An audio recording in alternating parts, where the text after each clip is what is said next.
Hi, everybody. Welcome to the Mormon Newscast. It is Monday night, 6 p.m. Mountain Time, and it is January 12th, 2026. I have to give a birthday shout out to my Mormonish co-host, Landon. It is his birthday. If you see him, wish him a happy birthday. It's also my dad's birthday. He's passed away a couple years ago, but happy birthday, Dad. I am joined this evening by my wonderful co-host, Radio Free Mormon, and Bill Reel. Do either of you know someone who has a birthday today? No. Of course, now if I do, then I'm really going to get in trouble. And I just forgot. Thank you, Rebecca. Yeah, I feel like I outed you, and I'm really sorry. I think you should do this. Happy birthday. You know who you are, right? That kind of covers everybody. You're so clever. No, I'm diabolical. I am. Anyway, welcome to the newscast, everybody. This is our second broadcast in 2026, and every week so far has just been jam-packed with things that have happened. So much news that we've had to cut stories and leave them on the cutting room floor. But we think that we're bringing you the curated stories that are the most important this week. And there have been quite a bit. So let's pull up the slides and I will let you guys know what we're going to be talking about tonight. It's called Unlock Your Loins. What does that mean? And I'll tell you that that was me. There's a particular story that Bill's going to be covering that really got to me. And I have to admit that I was running around the house yelling. It used to be lock up your heart. Now it's unlock your loins. So when I mentioned that to Bill and RFM, somehow my words ended up on the thumbnail, but I think it looks fantastic. And it really does kind of represent how I feel about this. So it sounds too crazy to actually be true, Rebecca. Well, yes. And I'll get into this. But yes, when I first read that, I actually believed it was from the Lord's newsroom or some kind of a joke when we get to Bill's story. So, and this story, of course, is our number one story, Elder Oaks Marriage Hopes for Young Latter-day Saints. And I did think it was a joke, which tells me what my gut feels about this, how strongly. We're also going to be covering the shooting at the LDS funeral that kills 2. We're going to be covering Uchtdorf is back, baby. The silver fox rises again. I'll be covering that. RFM will be covering the shooting story. We'll also be talking about lewd sexual acts on LDS property. I will be taking that story. An end to Temple Square missions. I will also be talking about that. And a church activity lawsuit, meaning a lawsuit because of something that happened at a church activity. And it's an update on that, and RFM will be covering that. So involving a boy losing his foot. Involving a little boy losing his foot, a very tragic event. So let's get right to it with Bill and our number one story about Elder Oaks's opinion of what your young adult children should be doing. I got to agree with you, Rebecca. This is so strange, and I think folks will see it immediately in the quote, and it's for a double-fold reason. One is that there's this unhealthy thing the church does, and then it's the way Elder Oaks articulated this. So Salt Lake Tribune, this was covered in a few different places. Salt Lake Tribune is the image that I grabbed just to show the viewers where it showed up in the news. Salt Lake Tribune, LDS Church President Dallin H hopes lower missionary ages will lead to lower marriages ages. And this was in the Salt Lake Tribune on January 11th. Peggy Fletcher Stack and David Noyce headed up this article. And in this was an interview with Elder Oaks. So he's the new president of the church. Generally, when someone's called to be president of the church news, public affairs folks do want to get to him right away and get an interview where he lays out some of the things he's thinking about. And in this case, Elder Oaks was asked a bunch of questions, and there were 2 questions and answers that'll stick out in this conversation that I utilized. One we're going to spend a lot of time on, and it's this one right here. So he's asked, you recently announced that young women can serve missions at age 18 instead of 19. How do you think that will bless the lives of young women across the church? President Oaks responds, I think it will increase their time for planning their lives, whether they use their possibility to serve a mission or whether they plan their lives in other directions. And I think that's strange because the missionary age got lowered, but he indicates that some people may utilize that by going on a mission, and other people may go in other directions. I thought that was strange. It continues. He says it simply increases the options. And I'm going to argue that it actually decreases the options as we go through the data. And then this was the part that I think we'll spend the most time on. I also hope that it will reduce the age of marriage. In the time that we have lowered the age for young men and for young women in the past, we've seen an increase in people who meet someone in the mission field and marry them, which is perfectly appropriate if it doesn't start too early in their missionary service. Well, how early? First off, the church has never suggested that an elder and a sister begin their romantic involvement while on a mission.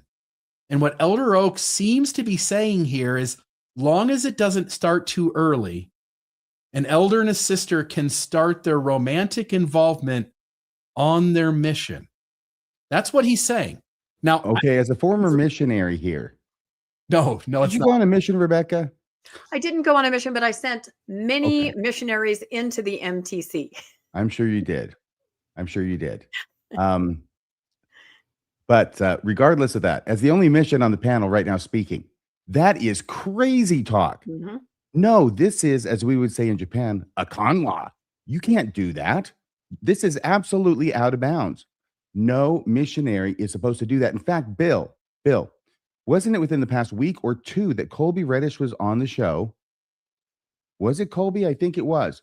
Talking about somebody who's anonymous, who must have been from his mission, coming down on him for getting together with his wife before they left their mission. And Colby was at pains to explain that that's not how it happened. None of that would happen except for the fact that this guy is changing the rules all of a sudden. And I have to say that I have several recent examples of friends who have children on missions who, maybe said, oh, I think I'm attracted to this other elder or this ward mission leader, all age appropriate. But there were steps taken to separate them for the duration of the mission. Like, oh, if you guys are feeling that way, we're going to transfer you here and you there. Lock up your heart. That was exactly how it was very recently. And they would take steps to make sure that they separated anybody that there might be some kind of romantic involvement. This is so problematic. I can't even begin to talk about how problematic it is. And it really, I believed that it wasn't true. I thought it was a comedy, a farce, something from the Lord's newsroom. And I will say, sorry, Bill, I know I'm long-winded, but the only other time that this happened to me where I thought they can't have done this, this has got to be a joke, was November 15. That's the only other time where I thought this is too far, even for them. So that kind of tells you how strongly I and a lot of other people feel about this. Can I just say how remarkable it is that he can completely 180 degrees reverse the playing field from what it has been up to this moment, mm-hmm. and still go ahead and say this is part of the Lord's plan, like nothing ever changed. And I will note, Elder Oaks didn't serve a mission. So when you, RFM, said, I'm the only one up here who served a mission, that also includes the president of the church who we're talking about. He didn't serve. It is a strange thing. I as a bishop, I shouldn't say I sent, but I was aware of numerous missionaries. I was responsible for making the phone call on a couple of them. But there were numerous missionaries in the mission that covered my ward, missionaries that either served in my ward or shortly after they left my ward had interacted with females inappropriately and got sent home. Mm-hmm. And I just don't think you want to set a precedent of giving elders and sisters permission to pursue romance while out on their mission. Again, they're adults. They should get to do whatever to some degree. But if you're a church that has a law of chastity, I think you're going to run into some problems by doing it this way. Elder Oaks was married. Oh, go ahead. No, you, Rebecca. I was going to say, I had to look up when he was married, and he was married when he was just 19. Of course, he couldn't serve a mission because of the Korean War, and he did jump right into marriage. So I thought that was interesting. And maybe that would have worked 90 years ago or whenever it was that his first marriage, that he points out in the article, it's appropriate for your first marriage, right? I thought yes, and I was going to bring that up. Tell us about that. Why does he say that? Why does he say that? Do you have that quote, Bill? Again, Bill? I have that quote. I don't have. No, I don't. You didn't read it. Here, let me just read this. Oh yeah, here it is. Yeah. Go ahead though. Okay, hold on. No, I lost it. Okay. This is part of the Lord's plan to overcome the tendency of waiting until the late 20s to have a first marriage, Oaks said. Yeah. Why would you say that? Yeah. It's almost like it's perfectly understood that you're going to have more than one. Have the first one by this age. Yeah. Yes. let me read this whole thing again. I also hope that it will reduce the age of marriage in the time that we have lowered the age for young men and young women in the past. We've seen an increase in people who meet someone in the mission field and marry them, which is perfectly appropriate if it doesn't start too early in their missionary service. So the second day.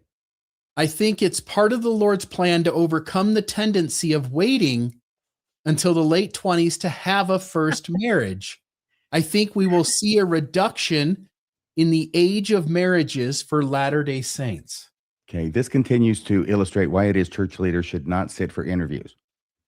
Yeah. And say things out loud, because statistically, the late 20s, like 25 to 32, is the best chance of a successful marriage.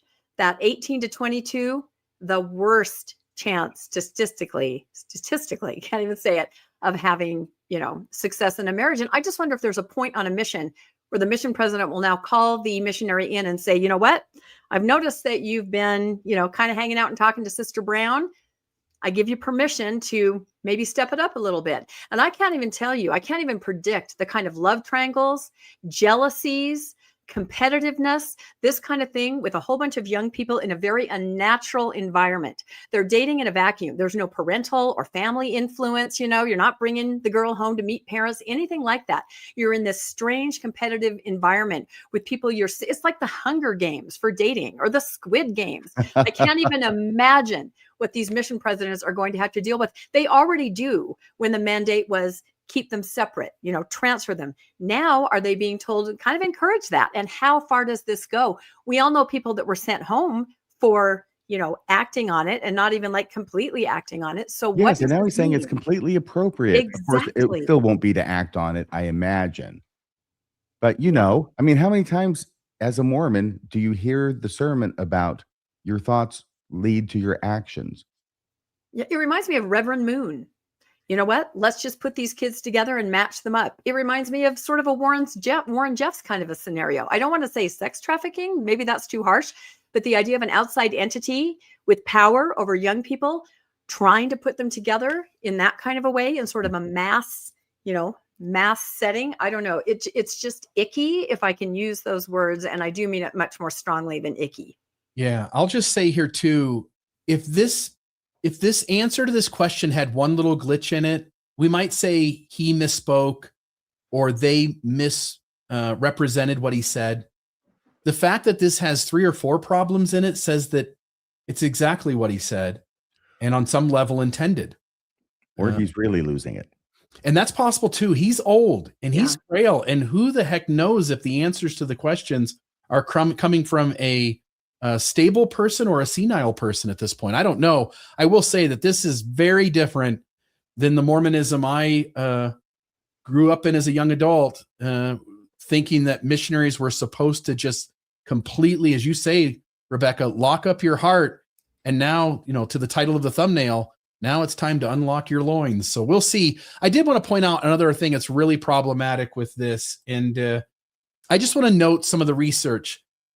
We are all aware that in Mormonism, they want you to marry young. They want you to have lots of kids. And on this side of things, we understand that position that puts people in, young people in. Frontal cortex isn't developed all the way yet. They get locked into a choice in their lives, and they are stuck. And because they're so young, often neither partner very well understands themselves. Neither partner very well understands what they're looking for in the world. They don't have tools to manage their feelings. They don't have the experience yet of life. And Elder Oak sees that as a good thing. But what does the data say? So I want to note here, and then on the right-hand side are the articles that the data comes from. Some of them are peer-reviewed research papers. Some of them are blogs on like Psychology Today and various articles that are sharing studies. And then on the left here will be just my quick synopsis of what's going on. So first, some large data sets show divorce risk tends to decline with age until about age 30. So somewhere around 30 to 32, marriage there is when you have the best chance of it lasting the longest without divorce. You get past 30 to 32, the divorce rate starts to go up again. But when you marry in the late teens, early 20s, this data also shows that divorce is going up at that point. So there's sort of this happy median of around 30 years of age, where when you get married at age 30, you have the best chance of your relationship lasting the longest. I'll just note here. However, after the odds of divorce, after that, the odds of divorce increased by 5% a year past 30 to 32, and also found that changes in slopes to be statistically significant. Sorry. There was the note here that, like, when you get young, and it shows it here, each additional year of age at marriage reduces the odds of divorce by 11%. However, after that, the odds of divorce increases by 5% a year. And so again, that happy median, 30 to 32. I'll just go here to the next one. The reason that so many couples are getting married later in life, this was from the article, may be very well due to science. We're realizing that the brain doesn't fully develop until people are around 25 years of age, which is very different from how people used to think about adulthood, which was 18 or college age. Says New York-based clinical psychologist, Dr. Laura Frederick. She said, quote, people are taking longer to find themselves, which is a good thing. By the time people are getting married, they have a better sense of who they really are, meaning they're more secure in their career and in their sense of self as they get older. And that helps them make good decisions with their life partner. And so this was out of an article, What's the Average Age of Marriage in the U.S.? Our data reveals the number. And I'll just note, I think this right here is the elephant in the room. The church doesn't want people developing a better sense of who they are, doesn't want them becoming more secure in their career and having their sense of self develop. And when you want someone to stay in a high demand fundamentalist religion, you want to get them locked in early, and you want them to have to compromise parts of themselves in ways that they feel to some degree trapped. So being married young and having lots of children is one of the ways that you trap somebody in a system where they feel like they've got so much invested and so much going on in their life that it would just be too chaotic to step away, sort of the sunken cost fallacy. So I'll note that. This next one, this was out of a peer-reviewed paper, Romantic Relationship Patterns in Young Adulthood and Their Developmental Antecedents. So this made three main points. Ages 18 to 25 is a distinct developmental phase, and people in that age bracket of 18 to 25 are not fully mature adulthood brain development. So psychology research identifies ages 18 to 25 as the period of emerging adulthood, a developmental stage marked by identity exploration, changing relationships, and continued brain development. This phase is a time when people are still shaping who they are, not simply who they choose as life partners. That implies that decisions here, like marriage, are made amid ongoing change. Why this matters: if people marry while still undergoing core identity formation, they may have less stable preferences and self-understanding, which is linked to poorer relationship quality and higher later regret compared to those who marry after identity consolidation. And here's the thing, the church is gauging all of this by whether someone stays married and stays in the church. But there are a whole host of other factors that, if you really are concerned about the health and well-being of an individual, that you ought to consider and have as part of the formula. Number two, early 20s marriage does not show clear advantages over marrying in mid-20s or later. National longitudinal data indicate that young adults who first married before age 22 had lower life satisfaction and other markers than those who married between 22 and 26, with those 22 to 26 often reporting higher satisfaction. The brain and psychosocial development around ages 18 to 22 are still stabilizing, especially in decision-making and planning regions of the brain, according to developmental neuroscience. And if psychological well-being and relationship stability peak for early to mid-20s marriage and brain development isn't fully mature at age 20, then pushing marriage younger could correlate with less optimal outcomes.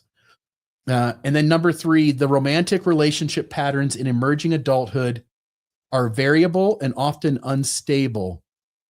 Many 18 to 25-year-olds have unstable or changing romantic involvements through this period. Again, if you allow a kid to be normal and not be stuck in a system that pressures them into this, kids are going to date a bunch of people. In those experiences, they're going to learn what qualities they like and don't like. They're going to learn about their own capacities and what they're able to handle or not handle. And just the experience of life is going to help them grow and develop and become more mature and wise human beings who can make better decisions about what they want out of the world. And the church jumps into the way of that and derails you into being trapped into a system. And it's not good for one's health. Again, the outcomes are less optimal at these young marriages. All right, I've got a few more of these here. This article, Family Formation and Post-Secondary Educational Attainment Among Community College and 4-Year College Students. This was also a longitudinal study. Early family formation reduces bachelor degree completion. A 2025 study reports that students who were married or had children before 25 were less likely to earn a bachelor's degree, particularly among 4-year college students. So people drop off from their education. Sure. And if you're not educated, if you don't finish your education, you have already limited yourself in a lot of ways. Now, again, lots of people miss out, drop out of college, or don't go to college at all and make something big of themselves. But generally speaking, the statistics say that if you marry young, the likelihood of you finishing your education and getting that degree are less likely. Because you got to be making money to feed the new mouths. Yeah. Yep. And yeah, that absolutely true. Okay, this one here is also a peer-reviewed research paper, Marriage and Mental Health Among Young Adults. This came out of the University of North Carolina at Chapel Hill. Early marriage correlates with worse mental health outcomes in young adulthood. A widely cited study on marriage and mental health among young adults discusses evidence that marriage before age 19 is positively associated with psychiatric disorders, with selection effects also plausible. Now that's under the age of 19. In this situation, we're not exactly talking about that. These are kids who, as young adults, go on missions, come back, and they're in their early 20s. But this was also part of the study, especially those who marry in their teens, but also those who marry in their early 20s may be less likely to enjoy positive mental health benefits from marriage. Early marriages are notorious for their relatively low survival rates, which suggests that early marriages may be distinct from later marriages in terms of marital quality and may not confer the same mental health benefits. Moreover, the benefits of marriage's social approval may not extend to those who marry young and receive less societal support. Now, in Mormonism, you're going to get plenty of support, pats on the back, but you don't actually get the kind of support you need that when your marriage is struggling, you have access to a local bishop who is an untrained lay leader who does some other job that has nothing to do with marriage counseling or helping people with things. And so while people will pat you on the back, you don't actually get the resources and support that you need to be successful. Instead, you get told to just be faithful, endure to the end, and wear the mask, put on the pretty clothes, and smile on Sunday. So there's that one. I will say that, sometimes you get surprised at the church going against the accepted understanding of science, and yet this just underscores what I've come to realize about 10 years ago with startling clarity, which is that the church does not care for its members. Mm-mm. The members are ridden by the church and beaten like a rented mule. I have that underlined in my notes here. Does not care. This is not about the well-being of the people. And I think it's interesting. If you think about last week, we talked about them actually saying out loud that English lessons are really just to promote the church, right? They said it out loud. this is a huge say it out loud. We knew changing the mission age was about this. We talked about that. We knew everything was trying to point kids to early marriage. They're actually saying, they're not even hiding it anymore. They're just saying it. And I just pray that this is a wake-up call to LDS parents to protect their children from this kind of, this pointing and putting them on this path. It does make me think, I'm sorry, this is back to something that happened before about President Oaks thinking he'll do an interview. He'll sit down for an interview because he's much more capable at handling interviews than Elder Oaks was with the BBC. I guarantee you that's what he was telling himself. I've got a few other ones here. I'll try to be quick. This one also just pointed out that the brain isn't developed yet. And so hence you can't make good planning and decisions. You don't have the planning and decision skills yet developed in your brain, which just tells you right there that if you pressure people to get married at a young age and they don't have the planning and decision skills developed part of their brain, then they're not going to plan as well and they're not going to make decisions as well. And so you're giving them a less than optimal outcome compared to marrying, again, at an older age, at least at 25. And again, the study showed that the optimum age was around 30 to 32, which may be late for people, but certainly maybe 20, 21 is just way too young. So next one here, emerging adulthood, a theory of development from late teens through 20s. This essentially said that 18 to 25 are typically high exploration, instability years. Rushing marriage fights the developmental grain. Arnett here, the author of this article, his foundational paper defines emerging adulthood as a distinct age, late teens through 20s, characterized by identity explorations and major life experimentation. We frown upon that in Mormonism. That's called sin. But in a lot of ways, those are the experiences that young people need to be able to figure out who they are and what they want their life to look like, and to make some mistakes and to learn from them. And the church doesn't want people to make mistakes. It wants them to jump into marriage young. And again, I just think those people are much less prepared for the life ahead of them.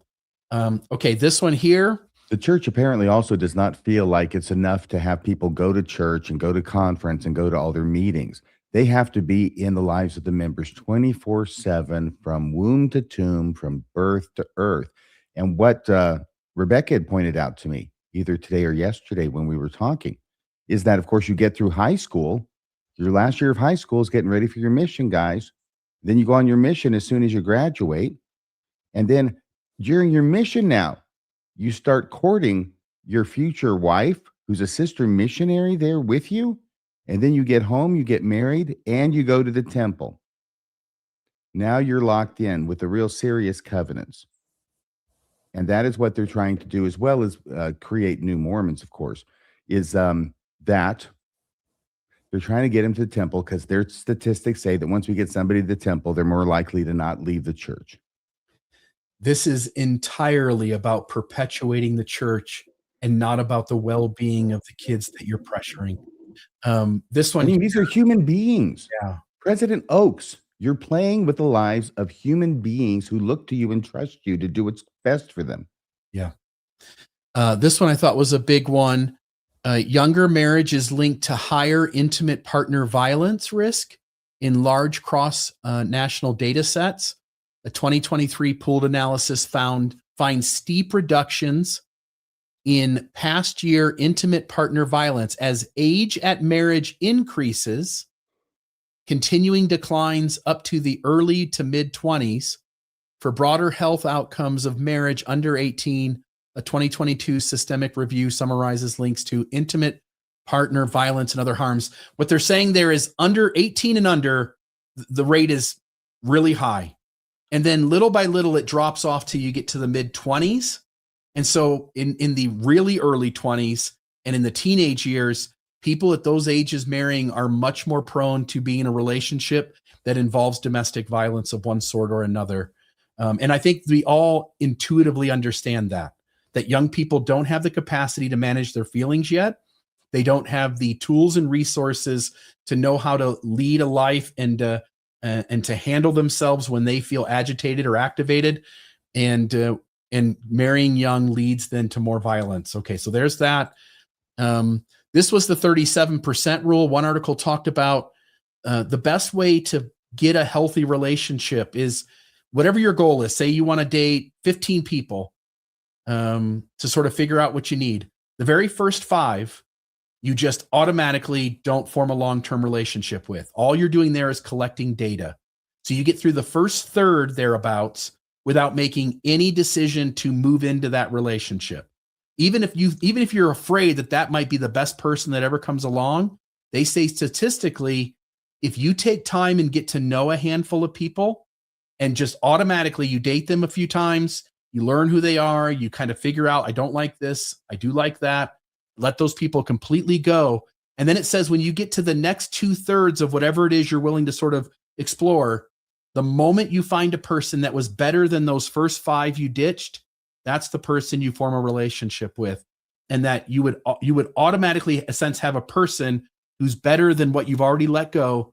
And you would know at that point that you have a good chance of having a fairly healthy, good relationship. And so that was the math they applied. And they talked about some of the studies that played that out. I remember reading once that they said that the average person truly, not that everybody does this, not that this is how it works, but that a human being needs to experience somewhere around 15 to 17 different humans to understand truly what they want out of the world and what they can tolerate in another human, what they like about another human.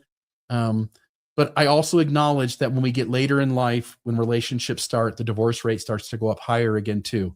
So there are a lot of things that sort of work against figuring it out. And we all know the divorce rate is already around 50% anyway. So there's that one. Is Mary, so by the way, I want to note here as I get to the end, not all the data says what I just showed. And I'm going to show 2 articles that say otherwise. And so I am fully aware that if an apologist wants to step forward and say, Bill's wrong, there are these other studies that say that things are great, I'm going to just note them here. A major new American report finds no empirical reasons to favor later capstone marriages over the age of 25 over cornerstone marriages. In other words, capstone, you've got your whole life together, and now you're just putting the cherry on top, versus a cornerstone marriage, getting married young and forming your entire life around that marriage. Early married husbands report that they are more satisfied with their marriage than later married husbands, 81 versus 71, and report greater sexual satisfaction, 63 versus 49. Now, I might attribute that to patriarchy of some sort. Marrying young, people are a little more naive, and I think the man often can have an unhealthy ego in a relationship, and I think some of those things can play out. I'll just note here, similarly, early married wives report they were a little more satisfied with their marriages, 73 versus 70, and reported greater sexual satisfaction, 62 versus 51. There were no significant differences between capstone and cornerstone marriages on reports of household division of labor and a sense of teamwork. So they were sort of looking for patriarchy. There were no pronounced demographic differences between early marrieds and later marrieds, although early marrieds tend to have less education. So even this, in saying there wasn't as much of a difference or no difference at all, or that maybe even early marriages had more of a benefit, there is a note here that early marrieds do end up with less education. And then this was my last one, I believe. A recent longitudinal study found that people who have had premarital sexual experience are more likely to experience divorce later on, even when factors like upbringing and beliefs are controlled for. Those with the most partners before marriage had the highest risk. It's important to stress this isn't about morality. Rather, it's about patterns of relationship formation and how they correlate with long-term outcomes.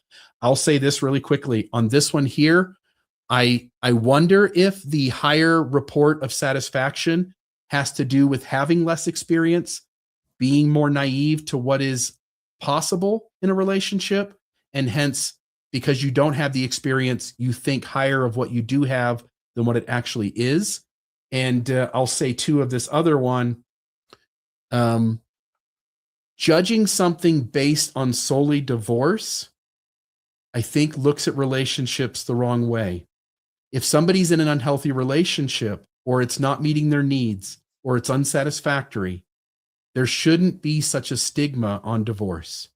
And I think in a lot of situations in Mormonism, people might be toughing it out and staying together, but maybe they're not very happy doing it because they feel trapped and they don't know what else to do. And so I don't think divorce on its own should be the sole factor for encouraging people to live their lives differently so as to not get divorced. So there's those. And I do have this other thing, but I do want to just ask you before I go into it really quick. Do you guys have any thoughts at the end here of this marriage section and what Elder Oaks is suggesting for the young people of the church? I can't hear you, Rebecca. Yeah, I have pages of notes, and I've been discussing this with about 5 or 6 other post-Mormon women of my age, and we are just horrified, honestly, for young women. And we really hope that because they said it out loud this time, that maybe parents, faithful parents, might go, you know what, I don't know that I want to send my daughter into this sort of sexually charged, possibly predatory environment that is now a mission, if that is to become the focus on a young woman instead of just her personal growth, her religious growth. We also question, where is this data? Sure, there may be more early marriages, but it's early to tell if these are working out. And all of us have anecdotal data of, young, faithful couples that get married very young, and a couple years in, they're not having kids and they're just ending it. I anecdotally, like out of a neighborhood of 5 couples like this, have seen 3 of them just part ways. So I don't know if they have the data to show that these have the longevity. The other concern that we have is this sounds a lot like how we were raised, women in our 50s and 60s. You get married very young, put your education to the side, raise the children, support the spouse. I'm seeing a lot of comments like this in the chat, as people say, that was me. Everyone says, I love my children. Of course we do. Of course we do. But we were really put into that box. I have been happy to see in the last 5, years that young LDS women seem to maybe not be doing that. They may be getting married younger, but they're finishing school. They're starting an internship. They're starting a career. They're not having children as fast. I have seen this and I've said, this is amazing. They'll have a 401k, unlike me and a lot of my, peers of my age who did not stay in the workforce or pursue those opportunities. I see this now, this push. And again, it's okay if you're 18 and you fall in love and you want to marry someone. We're talking about an external pressure. We're talking about a voice from God. Some people will see it this way, that is telling somebody to do this. And this, I believe, pushes women back into that era where it may not be the most healthy thing for you. It certainly isn't anything that you decided on your own. So I see this as this big step backwards when I felt like we were making some progress. Most LDS women work. They have kids, they work, they're putting off having kids. Very different from my day. And like I said, these other post-Mormon women that we're all discussing. So I'm concerned, actually, I'm concerned for young women and young men. An external force should not be reaching into your relationships or telling you how to run your life like this. And unfortunately, this is seen as the voice of God. So I think that's why I'm so upset about it. RFM, anything from you? No. Okay, then I will just really quickly touch on this one other question. This was another question he got in the same interview. President Oaks, you recently announced a temple for Portland, Maine at a devotional, not in general conference. Rebecca has talked about this before. Why did you announce that temple? And of course, they're not going to exactly tell you the truth. President Oaks answers, that was a strong impression that came to me early in my knowledge that President Nelson had transferred to heaven. It has occurred to me for a long time that the best place to announce a temple is in that temple district. Now, which one is it? In other words, I got this idea shortly after Nelson died. No, he said a long time. I think he's been sitting on the stand. It's a confusing sentence. That was a strong impression that came to me early in my knowledge that President Nelson had transferred to heaven. So shortly after I found out he died, this is what he's saying. Right, but then he said for a long time he's been thinking this. So I picture him on the stand listening to Nelson announce and the pomp and circumstance and going, this is not a good thing. I want to see the video on his face now. Exactly. He's got the lighted pen. He can do what he wants now. So he wants it both ways, right? He wants to say that this was a revelation when Nelson died, and then he wants to say that this has been something prominent on his mind for a long, long time. Another good point, Bill. So once again, he's changing things immediately. He's saying it out loud. If you will listen to him, he's telling you what he's doing. And then he's saying it's from God, just like the other one. Yep. He says here, and the best person to announce it is the file leader in that area, which can be an apostle on assignment to a stake conference or another meeting, or it can be the area president if there is no apostle in the district when a decision is made by the first presidency to have a temple there. And as you point out, Rebecca, this is entirely to thwart all the things that go on now when the church announces a temple and people have time to gather together and plan to try to push back against it. So there's that. Anything else you guys want to say about that? Otherwise, You're right, Rebecca, to the extent he is saying that this seems to have first come to him from heaven shortly after President Nelson died, I think he's confabulating. Well, He's been remember thinking when about this forever and cringing in his seat. exactly, and you're right. He's saying this out loud too. I think this is the era of saying things out loud. Remember when President Nelson became prophet and Wendy let it slip? Oh, there's so many things he's wanted to do, and now he's unleashed. Right?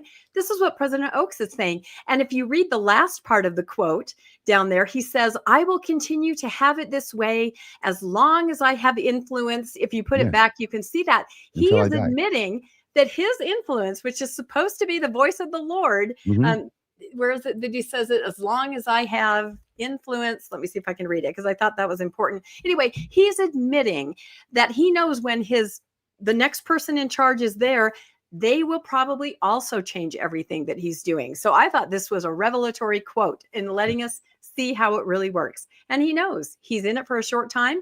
He can have his way right now with his lighted pen, and then it's going to be somebody else. So where's the voice of the Lord in that? Who's supposed to be consistent? That's what I'd like to know. Now is a great day of President Oaks's power. But you know something? We've got Kristen just sitting there looking at him adoringly in every single one of these pictures. Yep. What happened to that lady? There was some lady who was really, really important before. Didn't she have Kristen. dark I hair? can't remember who that was. Who was that? I sort of remember. Yeah. Oh, I found the quote. He said, "It is a pattern that we will follow as long as I have influence in determining those things." So he admits his influence is temporary until the next person is in charge. And that's, again, saying it out loud. Yeah, I think that, I think his mouth is unleashed, is what's unleashed on President Oaks. I'm sure other people are cringing that he's actually saying this stuff out loud as he lumbers through the china shop like a bull. By the way, I was making the point, it's Wendy Nelson. Yes. Like we said, as soon as President Nelson goes the way of all flesh, Wendy's going to wink out. Yeah. She won't be anywhere because hers was a reflected glory. She spoke at numerous fora. She wrote books, which received different reviews. And a person of accomplishment. And yet now she seems to have gone away, vanished like the mist before the rising sun, like I said she would. And now it is Kristen's turn to shine. Yeah, for now. One has to wonder what Dieter Uchtdorf sitting there has been thinking about all his time in leadership. Like, if I were in charge, this is what I would do differently. And I'm interested to see what the first few months of his presidency might look like. Anyway, back to you guys. That's the end of my story. Sorry that took a minute. No, I think that was really important. And that just broke. It was just yesterday, right? I think it was just yesterday that came out. Yeah. So I think it's just beginning as people really start to realize what that means. And I think it's going to get a lot of play and people are going to be really upset. President Uchtdorf, if Elder Uchtdorf, but he's president now. We're going to get to that in a second. We're going to get to that. Yeah, that's an exciting part. Okay, I think, it looks like my story is next. If you have little children present, please take them to another room. Well, Rebecca's about to get dirty. I'm going to be very discreet, of course. And again, this is a perfect segue because we are talking about President Oaks in Idaho.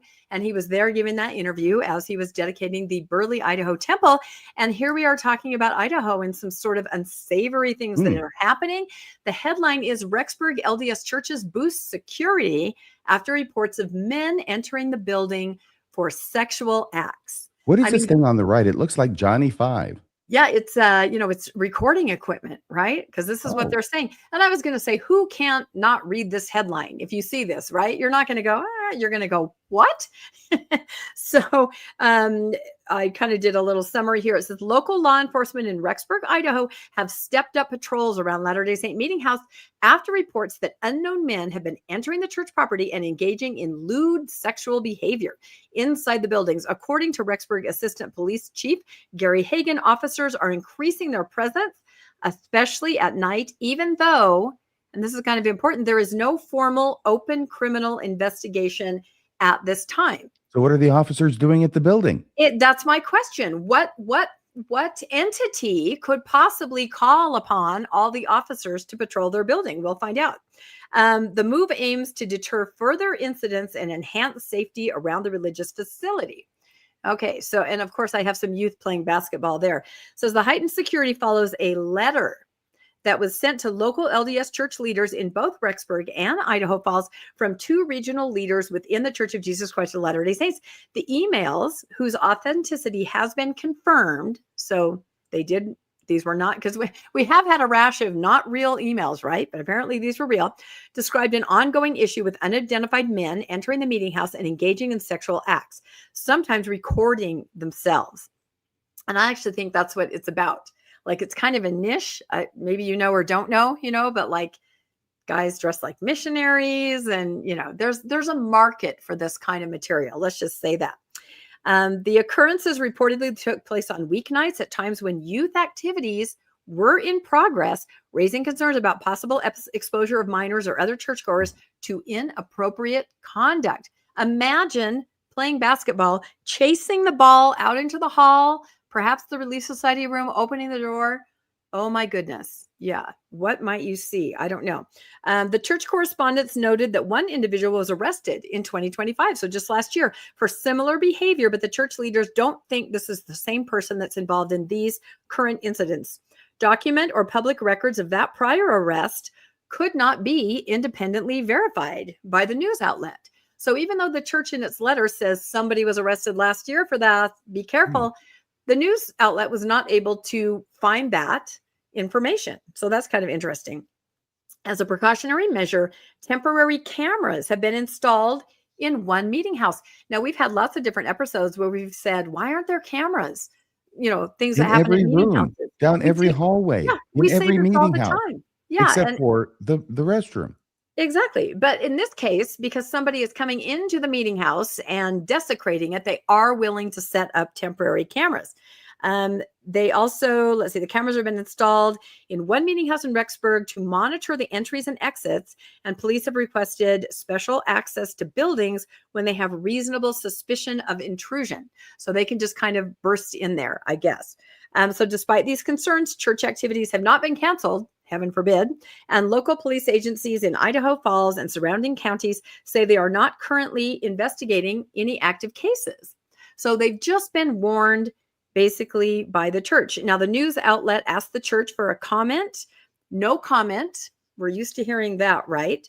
And the church is basically saying, just keep the doors locked and the windows each night and prevent unauthorized access. Now, I tried to they did not share the letter as a whole, but I tried to pull out the statements that were in quotes from the news article. So you guys can freeze on that if you want later and kind of read. I kind of went over everything, but it just sounds like they received this letter that this was happening and the police sprang into action, although no actual, ongoing investigation and no evidence that somebody was arrested before. Now, I will say that over on Faithful social media, I had come across this from some ward clerks asking, how do we work Kindu? Apparently, all wards are supposed to use this now, and it's a little access system where you can only get into the building if you have an app on your phone.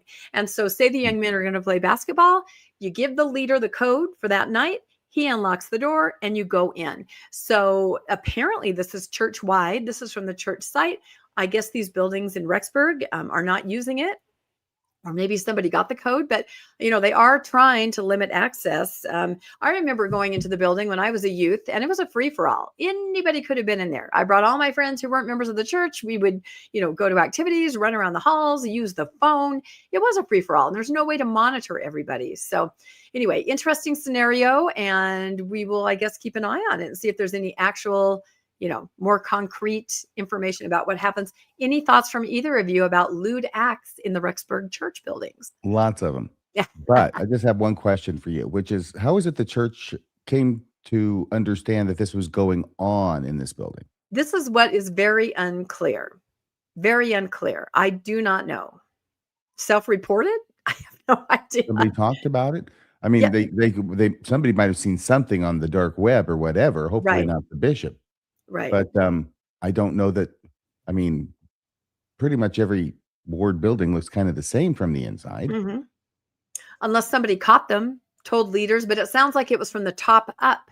So I wonder if someone confessed. I wonder, I have no idea, but it also sounds kind of just vague because the police don't have any evidence of anything to be able to open a formal, kind of investigation. So they're just kind of monitoring, keeping an eye right now. Okay. Yeah. Well, thank you.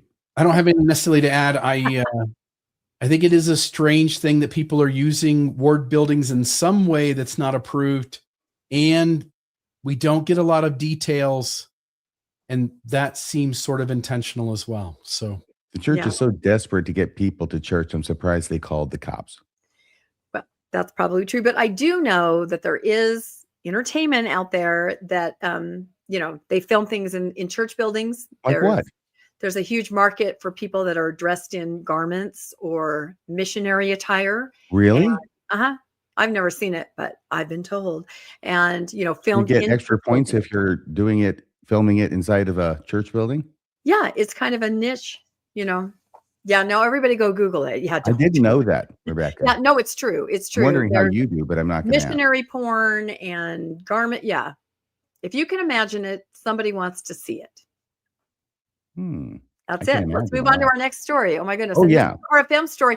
And this was the biggest story all through last week. So Absolutely crazy. yeah. Salt Lake City. 2 people killed, more injured in shooting near church building in Salt Lake. KUTV Wednesday, January 8th, 2026. This was last Wednesday when we were doing Mormonism live. Mm-hmm.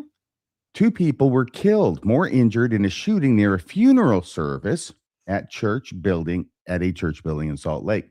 Officials confirmed a total of 8 victims, while the suspect was still at large in the aftermath of the shooting. Now, I checked this morning. I talked to you this afternoon, Rebecca. To your knowledge, have they found anybody or arrested anybody in connection with this murder?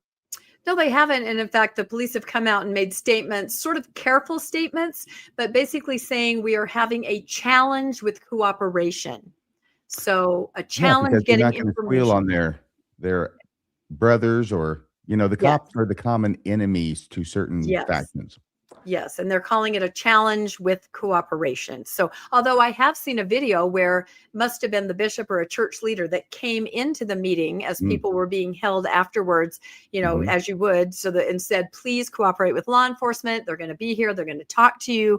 So there was sort of a plea from leadership that everybody please cooperate. Right. I guess that didn't go over so well. But I know how this goes. I used to watch Hill Street Blues. An unknown number of people have been detained as part of the ongoing investigation. Salt Lake City Police Chief Brian Redd said law enforcement was confident they will bring those responsible to justice. This is the reporting as of last Wednesday, emphasizing that the incident was not a random act. Our officers will not rest until we bring them to justice, Redd said. After 5 days, I imagine they're pretty sleepy. Salt Lake City Mayor Aaron Mendenhall said the incident should never have happened and vowed that those responsible will be held accountable. The jury's still out on that one, too. Then the reporting on Thursday, January 9th. Police released the identities of the 2 people killed in a shooting outside a Salt Lake City church. Officials with the Salt Lake City Police Department said 2 people were killed and 6 were injured in a shooting Wednesday night near 700 North and Redwood Road. Let's be extra careful out there. The two people killed were identified Thursday as Sione Vatuve, 38, and Vai Tulikihihifo, age 46. There was a lot more pictures that I found of the first individual, Sione, than the second, but that's probably because his wife talked to the papers a few days ago. So here's some pictures that were taken from inside the church. Can you tell us about these pictures, Rebecca? Yeah, it was interesting. Somebody, like as soon as it happened, started sending me video. I know somebody in the chat mentioned that Lauren Matthias actually went over there. I was in my pajamas, so I didn't. I threw some clothes on and I made a short and kind of started talking about it. But yeah, I followed this all night through the night. And there was a video, the first part of the video where the picture on the left was taken from, on the top, the left and right, was, during the funeral. And then after the funeral, there's police presence, there's lights outside. So it's a little confusing, whether there was. The one on the left at the top is during the funeral. Right. Yeah. They're speaking. That's what I meant earlier. Yeah. The casket was there. Okay. And you can see them gathered around the casket on the right. And then they got up one at a time and were, giving heartfelt remarks. Now, the individual was going to be buried in California. So I think it was also being remote viewed by people in California. And then it was because there was a question whether it was a remote viewing. But I watched a video of a family and people helping to set up the scene for the funeral the night before. Yeah. And then, I watched, you could see the casket there and everybody there. So there's a couple different sets of pictures, but as I understand it, law enforcement did not arrive until after the incident. And these other pictures are just people paying respects and sort of eulogizing the deceased. Okay. All right. Well, thank you for that. Now on the upper left hand, see this very tall, thin person. That's the one I was talking to you about on the phone before the show, Rebecca. Wow. Yeah, I think that's the second person. I think it's the same person. Yeah, this is another picture of him with a partner or wife. Obviously, it's a wife. They're standing outside a LDS temple where I expect they may have just gotten sealed. I don't know. A lot of times that's what happens with the baby. Maybe they were there for somebody else, but it looks like a temple. He's obviously LDS. And there's a picture in the middle from another source. And over here, we have that picture that you had provided, which I cropped. So we just have that. And I think I see a distinct similarity, obviously, in the body type, which is an unusual body type, the eyes and the hair. So, yeah, I hadn't picked up on that. And that's interesting because we know the story here was that the baby was fussy and the wife said, go to the car and get some formula. And when this individual went outside is, when he was struck down. So, but I never made a connection if he was perhaps somebody that was, speaking at the funeral. I'm not sure. Landon Brophy says, to be fair, if I was in charge, no way I'm asking him to take off the mask or put down the beer. Is that a beer that he's holding? Yeah, it's a Corona. I mean, it could be water in the bottle, but it's a Corona bottle. I'm sure. So they've got beer, perhaps. And what is this with the balaclava and everything inside at a funeral? That's weird. What's with the blue? Yeah, it's definitely a cultural, I don't know. It looks like it could be the Crips. Yeah. Well, they did say that the gang task force did report to the building. And so I think there are some thoughts along those lines. The Crips and the Bloods.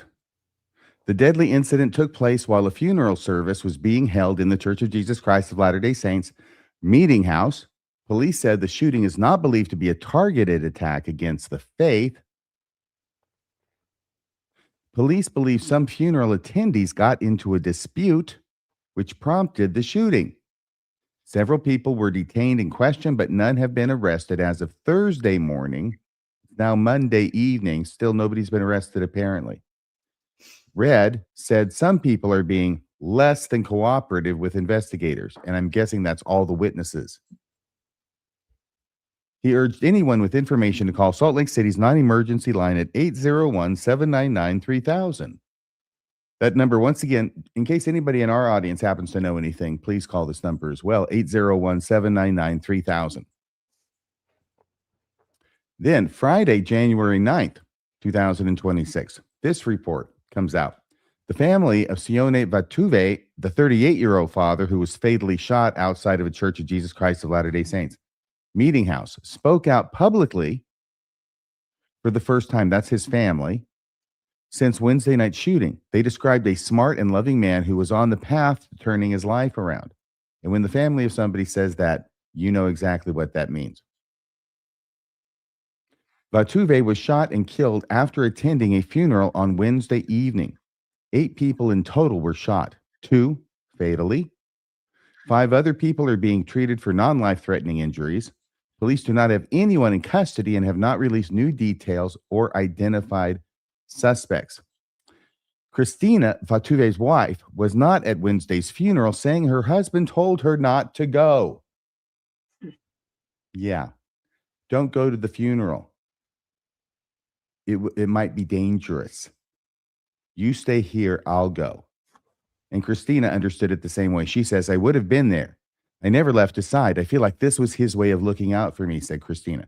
So I think this was not completely unforeseen or unanticipated. I'm not saying that he's the instigator, but obviously there was something that was looking like it was going to go down at the funeral. Now, this thing on the right here, Rebecca, do you know what that is? Yeah, this was put out by the wife of the deceased, and it was sort of instructions for the people attending the funeral. You know, don't do this, don't bring this, make sure you clean up your trash, you know, respect the meeting house, you know. She would have 2 taco trucks in the parking lot. Yeah. And So don't bring any alcohol inside. Yeah, things like that. Wait a second. I think this guy did not get the memo. What the hell is a guy doing with alcohol inside a Mormon church? I don't necessarily think it was a Mormon church that night. I think it was Who's in charge? Well, and this is a question that even the broader Christian community watching this happen is asking.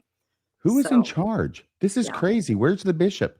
Yeah, I saw pictures of it, looked like church leadership there, but I wonder if there's a point where events take on a life of their own and perhaps leadership is not equipped to be in control. If you Maybe because you said the saying. bishop was present, at least at some point. Right. But I'm saying, I think sometimes maybe LDS leadership may not be equipped to deal with a scenario like this. Do you think the gangs are taking over some buildings?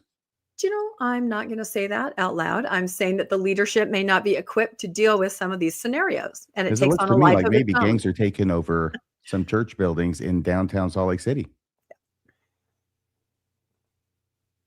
I said maybe. I said looks like. Okay, police. Oh, less than cooperative. There's the hotline. Right, he's turning his life around. He tells her, don't go to the funeral. I know whenever I have a funeral at a Mormon church, I tell everybody, don't bring any alcohol inside.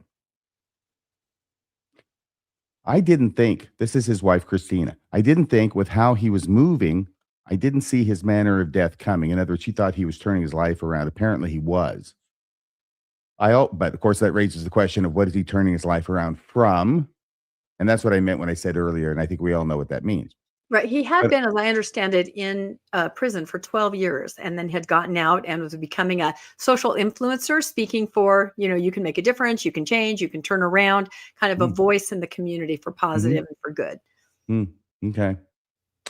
I always knew it was a possibility. What? I always knew it was a possibility, but I didn't think that it would be with how his life was going on. I mean, this story and everything she's telling us gives every indication that this is not something that was a surprise. Not to her, not to him. I mean, obviously it's a surprise, but it's something that was not, that they could foresee happening. It was a possibility that they recognized. That's putting it better. She described her husband's growing devoutness and commitment to his faith. He loves it. He wakes me up in the morning to remind me to get up and get ready for church. Hopefully that's Sunday morning. Said Christina, we were on our way for sure. Vatuve leaves behind a 16-month-old son. By the way, this is a picture that you took, isn't it, Rebecca? Yeah, but that is a picture from the other shooting that you're going to talk about.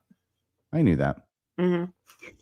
There were 2 back to back. It was very confusing. And I was up really late all night, both nights. So yeah, it was very confusing. I just want to jump in. The violence around LDS churches in the last 3 months has been more than the last decade. Yep. It is insane to me that we're in this moment where something, either it's just a bunch of coincidences or there's something going on, people feeling different, something happening differently. I don't know what it is, but I'm just stunned watching these stories unfold week after week. Back here on this slide where we have the individual on the left uppermost that I mentioned before with the blue, look over here at all the other guys with blue on. Mhm. I don't know if that's supposed to signify anything. Christina's message for those responsible for her husband's death was this: they took away a really good person. He was just getting started, and now he's gone. Yeah. Anything that you want to say more about this? I know you just said something, Bill, but I give the floor to either of you. Rebecca, do you have something you want to say? Yeah, I've watched some commentary on this scenario from, like I said, the broader Christian community. And they are saying that the LDS Church does not seem to be equipped for this kind of a scenario, perhaps this type of a group. Other pastors have weighed in and said, when we have this kind of a group that wants to be part of our congregation, we set very strict rules, no colors, no alcohol, they basically make them strip all that aside to come and worship. And they said, they get the sense that this is the LDS Church is way out of their depth when it comes to this sort of thing. They don't have the right kind of security. They haven't set the right kind of parameters. They just don't know how to handle it. And I started thinking, with the huge push internationally, they're bound to run into scenarios that may be things that they're also out of their depth on. I really think they need to get you some don't have kind to of reinvent the wheel on everything. That's what I'm saying. I think they need to get some kind of outside consultation on how to secure buildings, to secure people, to, facilitate different kinds of people that may want to come in, that they still want to try to, be kind to and allow to worship. But the consensus kind of was, with a couple of different things I saw, is that other churches are far ahead in security and knowing how to deal with this, and that the LDS Church may just be naive in understanding what's really going on. I will say, I think the apologists are not going to have as much fun with this one or give as much airtime as they did to the one in Grand Blanc, Michigan, where the non-Mormon went in and shot up the Mormon church and set it on fire because they were Mormons. Because in this case, it's the Mormons who are shooting it out in the parking lot. Well, and Landon has a good point in the chat. I know he and I had been discussing this, that while the meeting house may not have cameras, unless there's an emergency, if somebody's shooting porn or any kind of security, anytime you see one of the apostles at a parade or out and about, yes, they are surrounded by 6 to 10 armed security with a Moroni badge. I don't know if they're armed, but they take their personal security very seriously. But I really think they need to step it up into the 21st century and care about the members too. There's a lot they can do. There's a lot they can do. And it's downtown Salt Lake. Yeah. In the Days of 47 parade, the other one. Yeah. Yes. Anyway, well, thank you for reporting that. I know, and it's ongoing, and there'll be more coming out about it, and there's a lot that's left unsaid. I know people in the comments were like, it's obviously this and this and this, and, we just hope that there'll be some kind of resolution. Ooh, I think Bill is going to talk about the Brody. We're at the very end of the Brody voting, aren't we? We are. The award ceremony will be Wednesday night on Mormonism Live at 6 p.m. You've got essentially another day and then maybe a night if you're one that stays up late to do the voting for the Brody Awards. Again, I'll put the links in the live chat as soon as I get done chatting here.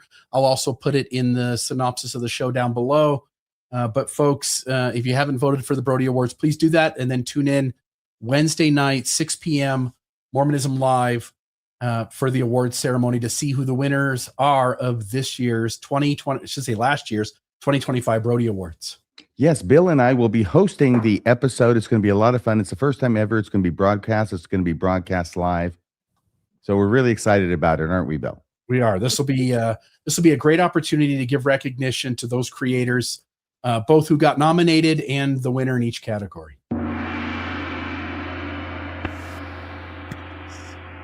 Will I you said. be wearing tuxedos? That's the question. I always love to see you guys dress up.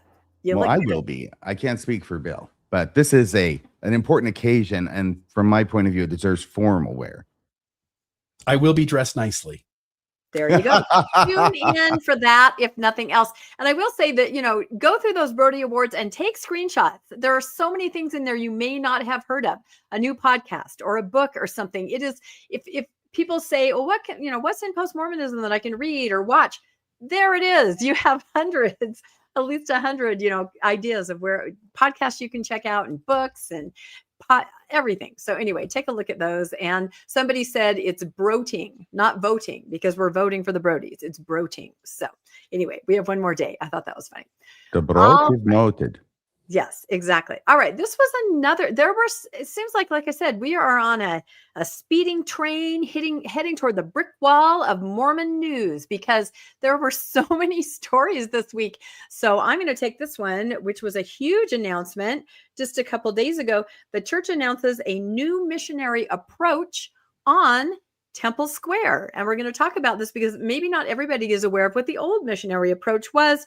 And the subheading is adjustment intended to enhance the guest experience and increase mission opportunities as the church prepares for the Salt Lake Temple Open House in 2027. As soon as they said enhance guest experience, I, of course, thought back to the leaked plans in 2022 that I keep bringing up. In fact, here on the right is a podcast we had a couple months ago called Is the Master Plan Jesus Land? And we're talking about Temple Square and all these sort of random little small changes that they are making. But if you're following the master plan like I am, they're not random. These are all part of it. And there was a whole section on that exact phrase, enhanced guest experience. So they are putting this all together for when the world comes to Temple Square. And I think the master plan is Jesus Land, and we'll kind of talk about this. So let's see, Temple Square. Okay. Is it true that one of the rides is going to be called the Pirates of the Comoros Islands? Oh, you know what? It could be. And about 3 years ago, I put out a post. If you could make a ride at the new Jesus Land, what would it be? Oh my gosh, the Waters of Mormon log ride. People had the greatest ideas. So yeah, people are really funny. So this says the Church of Jesus Christ of Latter-day Saints is adjusting how sister missionaries serve at Temple Square to enhance the guest experience and increase missionary opportunities as the church prepares for, I would say, the open house and the Olympics. There are two major events coming up within the next, 8 years. So sister missionaries will continue serving on Temple Square. Now, let me just stop there and say that right now it is a Temple Square mission, only sister missionaries, and they only serve at Temple Square. That is where they're called. That is where they stay the entire time. Okay. So if you're called as a Temple Square missionary, you're kind of like a brand ambassador. You tend to be a bubbly, perky, cute person that's called there because of those attributes, and you're going to interact every day with people that come to Temple Square. So now, and they did put all these girls in a big room and tell them this, and if you look closely at some of the pictures I'm going to show from the event, I think you'll get an idea of how these girls may feel about this change. Now they will be assigned to surrounding missions, and their time will be split between teaching in an area in a surrounding mission and Temple Square. And this is what they do in 13 other visitor centers in the world. So basically, a girl who believes she was called to Temple Square to host guests and answer questions is now going to be sent to Ogden, right? To walk through the neighborhoods and knock on doors. Oh, how the mighty are fallen. Are they actually going to have to teach discussions now? All of that. Exactly. And so what they actually did, it was interesting. This is the same time that they called 188 new mission presidents and companion, as they call it. They call the wife companion. And so they were all kind of together in this big thing, as I understand it. And they had all those mission presidents stand up, and then the girls could look over and see one of these is going to be my new mission president. So they're trying to make this transition easy. And basically, it'll all be over by July. That's when the transition is over and there are no more sister missionaries on Temple Square, and we're going to find out what's going to replace it. So this way it will make it easier for them to meet their future husband. Yeah, well, and this could be part of it because right here, it's only sister missionaries. How are they going to unlock their hearts if it's only sister missionaries? Yeah. So Elder Rasband is the one that delivered the news. And because he chairs the Missionary Executive Council, he acknowledges that the sisters may be feeling a wide range of emotions. Okay. So let's look at a picture of some of these wide range of emotions. It's sad, sad, and really sad. That's the Yeah, and wide I will range. say that a lot of these sisters are international.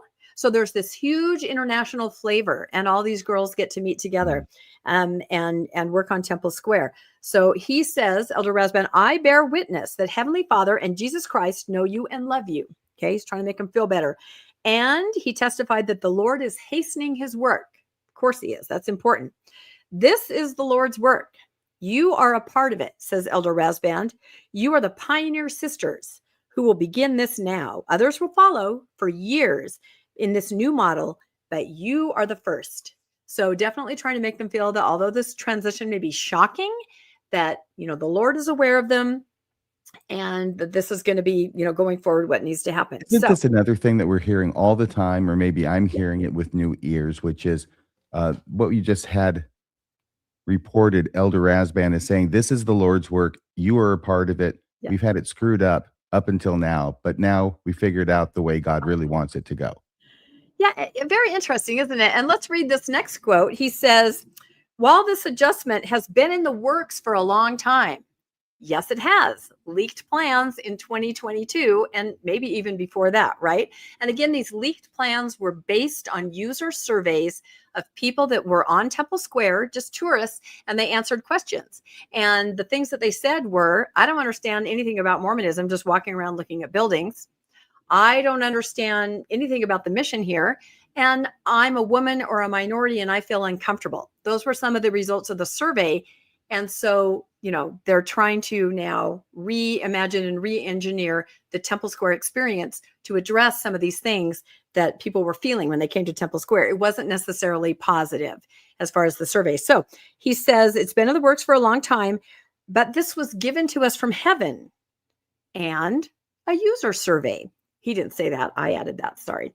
Elder Rasband trying to explain why it is that even though this has been going on, this judgment has been in the works for a long time.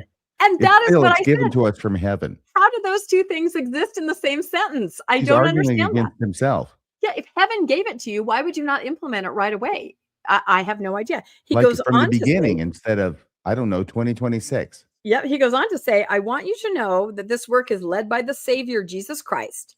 This comes from the Lord, and I can promise you it will be an incredible experience. So, high crust promises, easily made, easily broken. But it very much reminds me of how they deal with towns where they're building temples. Even though we know it's been in the works forever and they're planning it out with architectural teams, they come and say, this is what Jesus wants. This is what Jesus told us he wants. We cannot change it because Jesus. So it's that same kind of thing. And I had to throw these pictures in here. These are AI. Let me say it again. These are AI. I made them 2 years ago when I learned from a faithful LDS source who is part of the VIP experience at Disneyland that top LDS leaders, male and female, had visited Disneyland, had taken VIP tours, and had specific questions about enhanced guest experience, ticketing, and people moving. So there you go. It's been in the works for a long time. Again, these pictures are AI. I don't want anybody to go after me, right? Okay. I'm amazed at how easy it is for Mormon leaders to lie like that and say that even though they know it's been in the works forever, this is from the Lord. This is Elder Ballard, right? Elder Bassett, I'm sorry. Yeah. This was given to us from heaven. This comes from the Lord. Do you understand that he's just telling you that to manipulate you? There's not a shred of truth in it. Yeah, it comes from a survey and a trip to Disneyland, I think. But again, they're not wrong in wanting to enhance the experience when the whole world is coming. And I think that all of this started after they visited the Vatican. Do you remember that? And all the pictures from the Vatican? And I think they saw, the massive crowds that would visit. And in these plans, which they say they're renaming Temple Square to Mountain of the Lord, they said they want it to be a center of Christianity to rival the Vatican, right? So again, the church has said these leaked plans were just something that somebody created, some kind of outside entity. But I've seen the survey and it's pretty specific. And I've also tracked the changes. So if you want to check out that Mormon Mormonish episode, we kind of go through some of the changes to date. So We will see if their goal to make the mountain of the Lord the yep. equivalent of the Vatican is as successful as their attempt to make BYU the Harvard of the West. Yeah, they always have to be the something of the something. Look at these pictures, the reactions of the They're so sister happy. missionaries. They look very happy. I'm not sure if that's joy. I don't know what that is. They look absolutely stunned. And we're going to get to a heartbreaking picture in a minute. So it says in the coming months, the sister missionaries are going to be reassigned. They reassure them that it's going to be from an apostle. They're not just going to be thrown out there willy-nilly to South Ogden. They're going to have a calling from the Lord where they're going to go. And they do mention the missions or, Ogden, Saratoga Springs, Salt Lake, just the surrounding areas. And then they'll spend some of their time on Temple Square and some of their time out in the field knocking on doors. And it says this transition is expected to be completed by July, which is in time for, at the time, is then the Salt Lake City mission will officially be discontinued. Okay. So 6 months is it. Yeah, that's it. It's over. But here is the phrase and the sentence that they put in there that tells me exactly what they're doing. It's just among all the different paragraphs. As part of the adjustment, some returned missionaries will be hired as part-time guides to work with the sister missionaries in enhancing the guest experience, which led me to create this picture of the pioneer princesses that are going to be at Jesus Land greeting everybody. So what they're going to do is they're going to have paid brand ambassadors. These are people who are returned missionaries who are also skilled in interfacing with the public. Maybe they are, theater majors at BYU. Maybe they're people that present themselves very well and very professionally. And then it says, basically what's going to happen when they need more missionaries on Temple Square, they will bring in certain sisters from these areas and they will be trained and work alongside these hired sister missionaries to be on Temple Square. So that's going to be a highly competitive thing to get, right? If you're out there in South Ogden and you want to go to Temple Square, you're going to have to be a certain kind of a person. You already are a certain kind of a person when you are called to be a temple missionary on Temple Square. You're a certain kind of a attractive sister missionary who can, interact with the public. They don't want just anybody is what I'm trying to say. So it's going to be very competitive, I believe. So any thoughts on that? Hired return missionaries to be the front facing people with all the visitors that are coming to town. Do you think there's any goal to get this up and running by the time of the Olympics? Oh, 100%. No, I even have a slide about that. It is about the open house and it's about the Olympics. With so many people coming to town, they can't just have well-meaning young sister missionaries. They have to have slick professionals like they have at Disneyland to interface and to be on brand with the message that is portrayed, right? You can't have somebody saying something awkward or not quite right. You have a script. So I even question if they really will bring sister missionaries in. You know what I mean? I kind of question that. I don't know. When I used to go to church, I heard that the Lord used his Holy Spirit to make even those who could not speak very well still be able to get their message across. I think Brigham Young said something about that. No, they can't the take missionaries a chance who on taught him, right? No, they can't take a chance on that. That's not going to happen. Sorry. Okay. It kind of goes on to say that in other visitor centers, this is how they do it. At historic sites, they have the sisters on those sites for 4 months and then out in the field. They definitely want them out in the field. I never put it together with the new announcement about dating in the field. I say that kind of facetiously, but kind of not. This really may be part of it. But it's going to be a big change. And they also talk about how the sisters are able to influence other young women to go on missions. So it's all kind of a big continuing cycle. Now, the Salt Lake Tribune are always really good at kind of, digging into some of the other details. And our favorite here, Tamara, she did a little piece on this. It says LDS Church to dissolve Temple Square missions. And she pointed out that this, it began in 1995, and it's the only mission where women are in leadership roles. Now, they're not called AP. They're not called zone leaders. They're not called those kinds of things, but they were filling those functions in the mission. So now that's gone. 30 years later, those leadership roles for women are gone on Temple Square. So I thought that was a very interesting point. She says the International Sisterhood of Latter-day Saint women who, within the shadow of the patriarchal church's headquarters, were permitted to lead in roles that were reserved for men in other missions. And now that's gone. That's over. Women are not going to be doing that. And these are pictures that I just found online of the Temple Square missionaries. Like I said, this is the picture that I think is heartbreaking. Look at this young woman. To me, she's saying, but I was a Temple Square missionary. It's heartbreaking. You can tell that they expected their mission to be a certain way, and now it's going to be proselyting, pounding the pavement. So they go on kind of to say, let's see, what does she say here?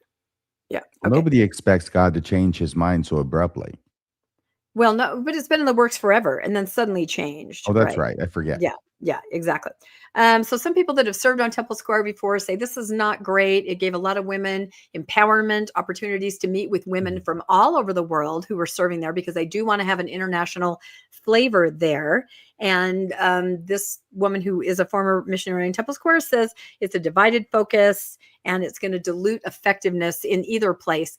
But again, hired and paid brand ambassador kind of people, that is what they're going to go after. So the other thing that they didn't talk about, which I thought was interesting, were you aware that they have call centers in Salt Lake where sister missionaries man them? Yeah.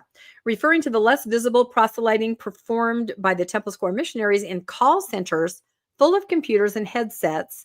There's so much that will be missed, like teaching houses full of people in Pakistan over the phone. So the fate of this is not clear, but this is part of what sister missionaries did. They got on the computer, they put on a headset, and they answered those "Do you want to know more?" calls. So these sisters in this picture are also part of the Temple Square missionary sisters? Yes. Yep. Oh, so they're going to have to start going out to Ogden and other places. Exactly. Yeah, it's a very different kind of a mission. And when you're called to Temple Square, you're called for a certain reason. It means that you're good at facing the public. It's kind of like when you used to be called to Moscow. A certain look of a person was called to Moscow, very attractive, to get people to stop and talk. So it was kind of like that. In answer to your question, I do believe this is because the Temple Open House on Temple Square, April to October 2027, they expect 22,000 new people every day on the ground there, walking around in that area. So I think they're getting ready for that. And also 2034, the Olympics, when the entire world will be there, and they really want it to be like a Vatican, a center of Christianity. So we'll see what happens. But I thought that was very says, wait, what? They're teaching houses full of people in Pakistan? That does seem a bit suspect. That, it does. That's interesting. A lot of ways that they get around being able to proselyte in person in countries where you can't is to do it online. And there it is. Does that make it okay? Does that make it legal? I thought this was the church that insisted it always went through the front door. The ends justify the means, and if people are converted, that's all that matters. Come on, RFM. I thought we still believed in honoring, sustaining, and obeying the law, as it says in that article of faith. Haven't you read the story of Nephi and Laban? Come on, RFM. Yes. All right. Enough of my story. Do you guys have any comments on that really quickly? And then we'll go to RFM's last story. Bill? What do you think, Bill? What do you think about them ending this empowering mission for women on Temple Square? I don't know how to articulate this, but it seems clear that the church is getting away. You've already pointed out they're getting away from like, hey, any missionary, if you trust the Spirit, you can get the message across and help people to believe. This is looking more and more like a corporation that's creating a sales team that's sending out its paid sales staff to try to convert people. It also is telling, again, want to claim it's revelation, when in reality, this was part of a large survey. And often revelation in the LDS church works through surveys and pilot programs. I have to wonder, like, what does the church look like in another decade? Mm-hmm. Again, if they keep saying the quiet things out loud, keep shifting the theology, keep making the kinds of changes they've made in the last 10 years over the next 10 years, and we get to the point where any place where the church is really worried about its public image, such as on Temple Square, instead of having regular missionaries, now it has a paid sales staff, essentially. The church is changing faster than I ever thought it would. Yeah. 100%. Any final thoughts, RFM? And then we'll just move to your next story. Okay, we're just continuing the story about the kid who lost his foot on that church-sponsored youth activity in Wyoming, I think it was. Church of Jesus Christ of Latter-day Saints responds to negligence lawsuit after child's foot was amputated. The original lawsuit filed last, I think it was November when I covered it originally. And you have a certain amount of time to file your answer. The church has filed its answer. It is the defendant in this lawsuit.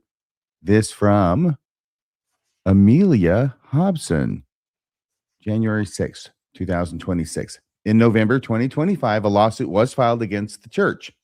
The lawsuit was filed on behalf of two minors who have not been identified due to their age, after one of the minors had sustained serious injuries during a church activity in 2022.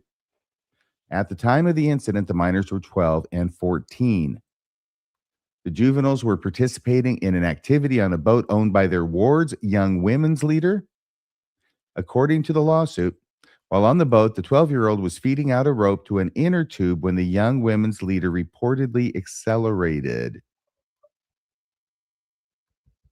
Due to the acceleration, the rope wrapped around the boy's left foot and severed it below the ankle. Ow, can you imagine the forces involved and the pain? The young women's leader reportedly turned the boat off, but was unable to restart it because the engine flooded. So they're stuck out on the lake.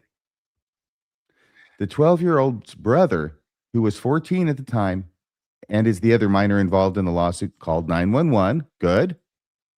And then he applied a tourniquet to the injured leg. I hope this kid shows up at the back of Boy's Life with his story memorialized there. With the help of others, attempted to paddle his brother to shore on the inner tube. Oh, my Lord. Like I said, the first time I covered this story, I want a piece of this lawsuit. This is a good lawsuit. But the church has to file something, and so they do. And it doesn't make them look good or very church-like, I've got to tell you. Because it was a church activity supervised by church leaders, the plaintiffs argue that the Church of Jesus Christ, the Mormons, had a responsibility and duty to the minors and breached that duty by failing to provide a safe environment and failing to properly train supervisory individuals. Yes, obviously. To me, anyway.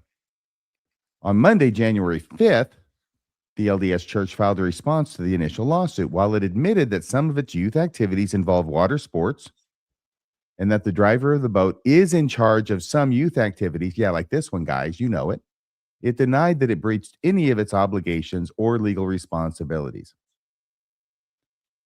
The church also admitted that the adults who organized the activity were leaders within the church.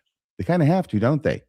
But they're going to split straws again and say, however, they denied that the young women's leader had increased the dangers of boating. Yeah, it would have happened anyway, even if you'd had Captain Steuben at the wheel. Had increased the dangers of boating, or that any injury sustained were the result of acts, errors, or omissions by the church. Yet they have to file something, I understand, but this is not going to win the day. Based on Wyoming law's due care requirements, the church admitted, again, it owed a duty of care to the minors, but denied allegations that it breached that duty. Okay. 4 parts to a personal injury suit. There has to be a duty of care. There has to be a breach of that duty. There have to be injuries. And in between those two, there has to be approximate cause between the breach of the duty and the resulting injuries. They have to happen as a result of. What they're saying is, yeah, they had a duty, but they didn't breach the duty. Of course they did. Once again, you got to say something. But when you're a church, I'm just going to say this. When you're a church, this does not make you look very good. I get it about lawyers, and you got to, file something. You've got to make whatever arguments you possibly can. I know. But my gosh, representing the church, you're looking bad, and you're making the church look bad. The church is allowing itself to look bad. I'm just going to say this. This happened in probably the summer of 2022. It was that year. It's a boating accident, probably sometime in the warm months. It's Wyoming. Okay. This is not the first time that has been on the church's horizon. When it got filed in November of 2025, they have known about this forever. They've had attorneys for years going back and forth and back and forth. And I don't know. I have no idea if the other side has been absolutely difficult or unreasonable to deal with the plaintiffs here, that they wanted billions of dollars, and that's billions with a B, because they're certainly going to get millions for this lawsuit, okay? I don't know. I don't know. All I'm saying is that the church, you really should think about caring about your freaking members, okay? This is a case where you have absolute liability. You know it. And you're going to end up paying. You know it. What it says to me is that the parties were not able to agree to a number. And so the lawsuit was filed. It's possible that's not the way it happened, and the church had no idea this was coming, but it's super unlikely in my experience. Because as lawyers, wouldn't you rather talk with somebody and reach a negotiated settlement without having to go through filing a lawsuit? Answer, yes. And that's why you almost always do that, where possible, as it would be here. So all I'm saying is that this is another instance where the church, rightly or wrongly, and I don't know if it's totally rightly or wrongly, but I do know that the church is once again in the news showing that it doesn't care about its members. Why not just make the kid whole? Why not just take care of the kid and the other kid and the family? Why not just do that, guys? Why not act like a church? Why act like a corporation with a bunch of bozo lawyers who are filing bozo answers that make you look so unchristian? As it makes it kind of, don't want to say revolts me, okay, but it does make me throw up a little bit in the back of my mouth, this behavior by the church. Oh, also, you're going to love this part. In its response, the church argued that it bears no responsibility, and that there are inherent risks of activities like water sports that it cannot prevent. It also argued that the plaintiff's claims were barred by the volunteer immunity doctrine, which provides certain protections to individuals acting as volunteers. Okay. They're desperate. The response reads in part, this is what the church filed: the injuries are the result of a rare and unforeseen accident that happened in the absence of negligence or lack of due care by the defendant. So they could not foresee it, right? And yet, previously on the prior slide, the church is arguing the opposite, that it bears no responsibility because there are inherent risks of activities like water sports that it cannot prevent. So there it's foreseeable. Here it's unforeseeable in this argument. It also says that the church prays plaintiff take nothing by way of the complaint and asks the court to grant the defendant any relief that the court deems equitable. Now, that just may be boilerplate language, and it probably is, and yet this is how it's being quoted in the newspaper. This is how we are telling you, and this is how it looks for the church to do this. And tell us in the comments and in the live chat, if you're watching this live and in the live chat, what do you think about that? How do you think that makes the church look? Just does it make it look like a church or something else? And a Christian church at that, which is what it's trying to look like. And that's that story, Rebecca. And it's a cautionary tale to anybody that's a volunteer. There's a reason that the church calls everybody, from a stake president to a bishop, a volunteer. It distanced themselves from that. As my co-host Landon pointed out in the chat, he was a scoutmaster for 15 years. And they're like, oh no, you got to get more insurance if you're going to be driving those boys. It's on you. And if there's an accident or something happens, it goes to your insurance first.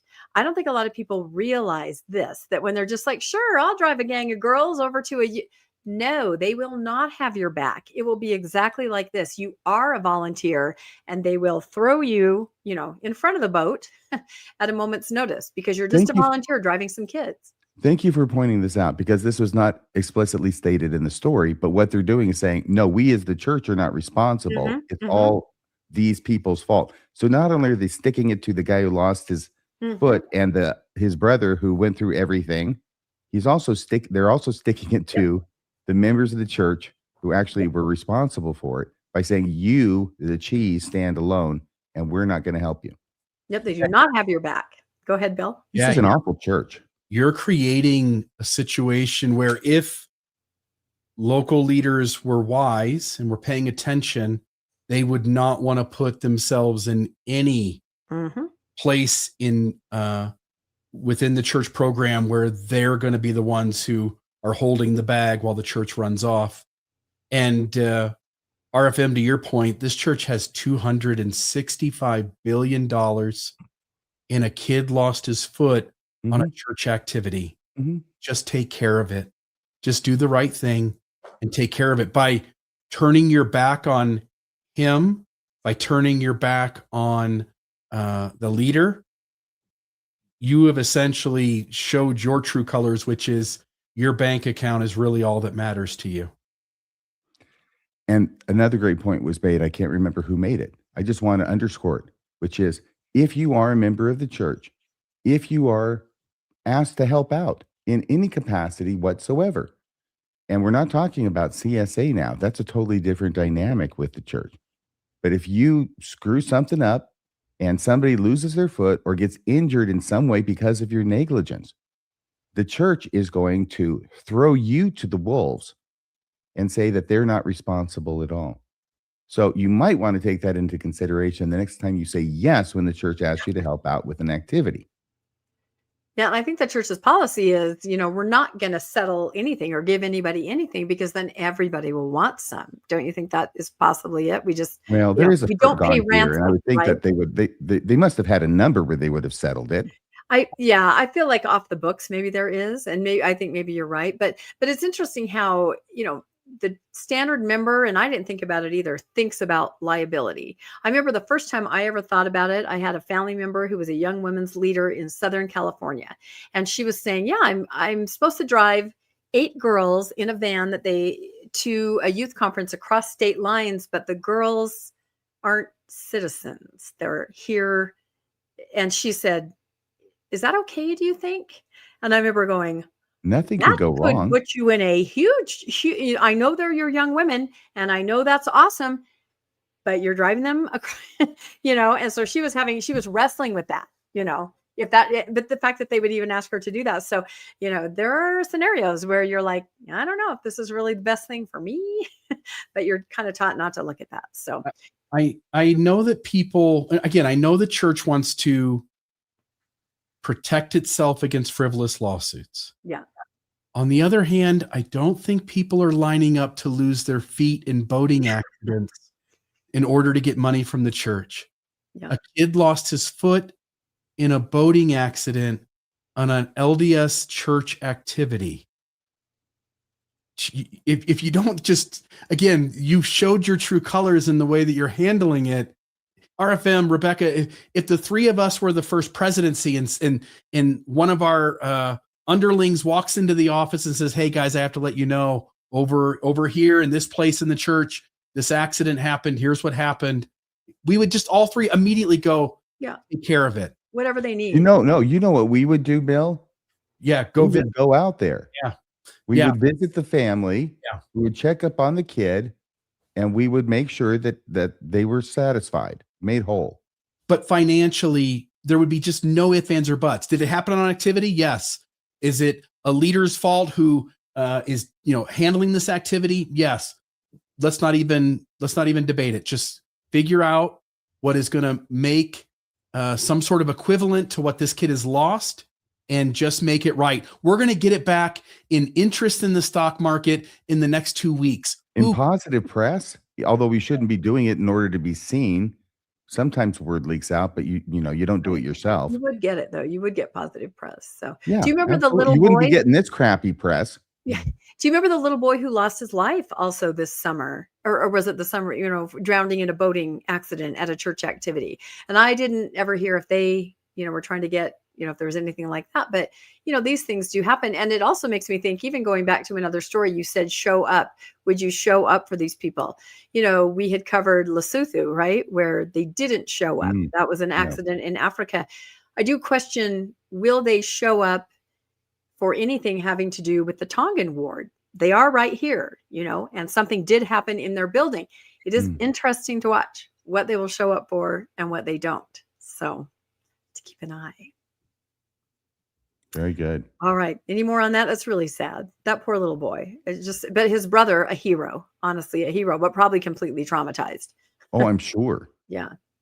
I'm sure. I'll tell you, when I was 13, I used to read Boy's Life, and you'd read the dramatized, and it was kind of like a comic book or graphic novel, that one page, wasn't it? Or am I thinking of Pedro? Anyway, regardless of that, at the back, they would have an account of some Boy Scout who saved somebody's life.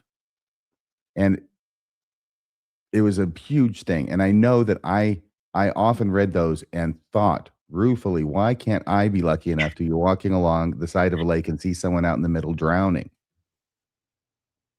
It's not too late. I know you walk by a lake every day. Yes, for that reason. You can still end up, maybe not on boys' life, I'd but on probably go grown down man's myself life. halfway to the middle. Yeah. Yikes. All right. I think we have just two more quick little stories. I wanted just to make sure to cover this. I love President Uchtdorf for various reasons. And I've titled this, President Dieter F. Uchtdorf is back in the saddle. And I don't think I can explain to you guys how popular he was back in his heyday with women. I've told this story before, but in the ward that I was in my must have been my 40s, I'm guessing. Yeah. They said, we're going to make a book of quotes from church leaders. Everybody bring your favorite quote from a church leader, and we're going to put it in this bound book, and we're going to give it out to all the sisters. So just random, whoever your favorite church leader is, bring us your quote. So everybody did that. They submitted it. Next week, the president gets up. She goes, okay, all we got were quotes from President Uchtdorf. Every single one of you submitted a quote from President Uchtdorf. There has to be somebody else that you're inspired by. You have got to mix this up, sisters. And we're all like, we can't help what resonates with us, right? And so it's been interesting to watch what happens to him. Somebody that, I kind of think of as like a black sheep, maybe a forward thinker, somebody with different ideas. It's been interesting to watch. So the headline is, President Dieter F. Uchtdorf is named as the acting president of the Quorum of the 12 Apostles. Now, you become the acting president if the most senior apostle, who would be the president, is in the first presidency and has other duties, and that's Elder Eyring. So he, as the next senior apostle, is the acting president, but this does give him, again, back in the saddle, the title of president, because they worked really hard to take that title away from him and make sure that nobody used that. And I'll just kind of revisit this a little bit because I think it's interesting. Look at this picture. I mean, come on, look at that picture. He's not. You like that picture?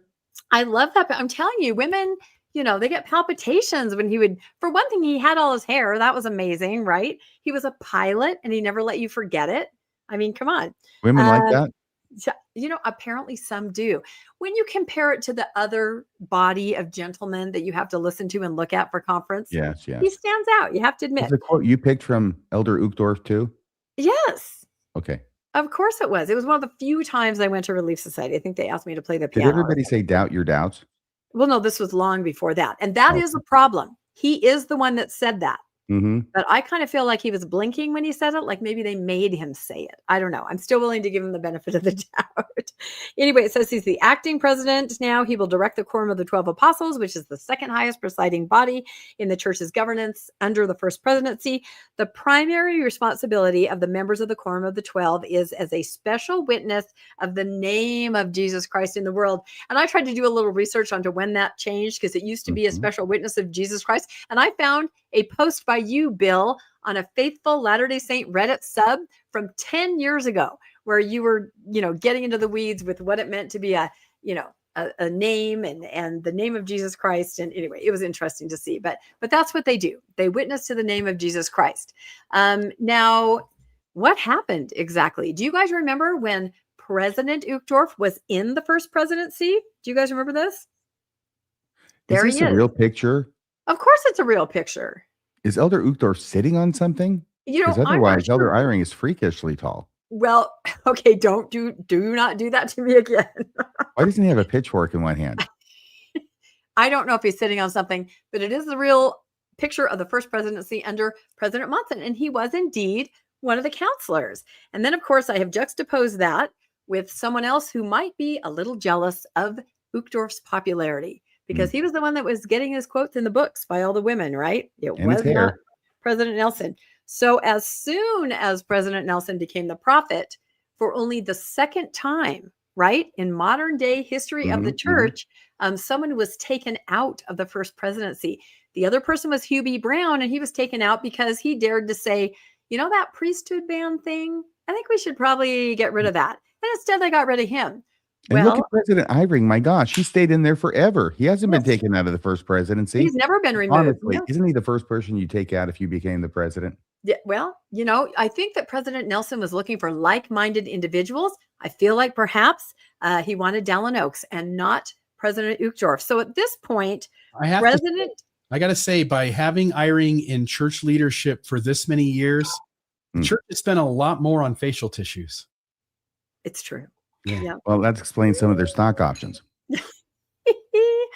Anyway, so what happened to poor now Elder Eyring? Once he was back down, he was put in charge of curriculum or something like that. But I will say there was an audible from people. He kind of just fell off the radar. And then there was this very interesting thing in the style guide, right? Which is letting people know when you write and write about quotes from different church leaders, how you are to refer to somebody. And, it's very specific. It says, when you introduce a quotation from a living general authority, you give the title of his current position rather than the title he had when he held it. So, if President Nelson said something when he was a bishop, you would say President Nelson. And I know that I talk about this all the time, but look at this little addendum. It says, however, when introducing a quotation from Elder Dieter F. Uchtdorf, give the title he held at the time he made the statement, okay, at the time, because he was a president, then not a president.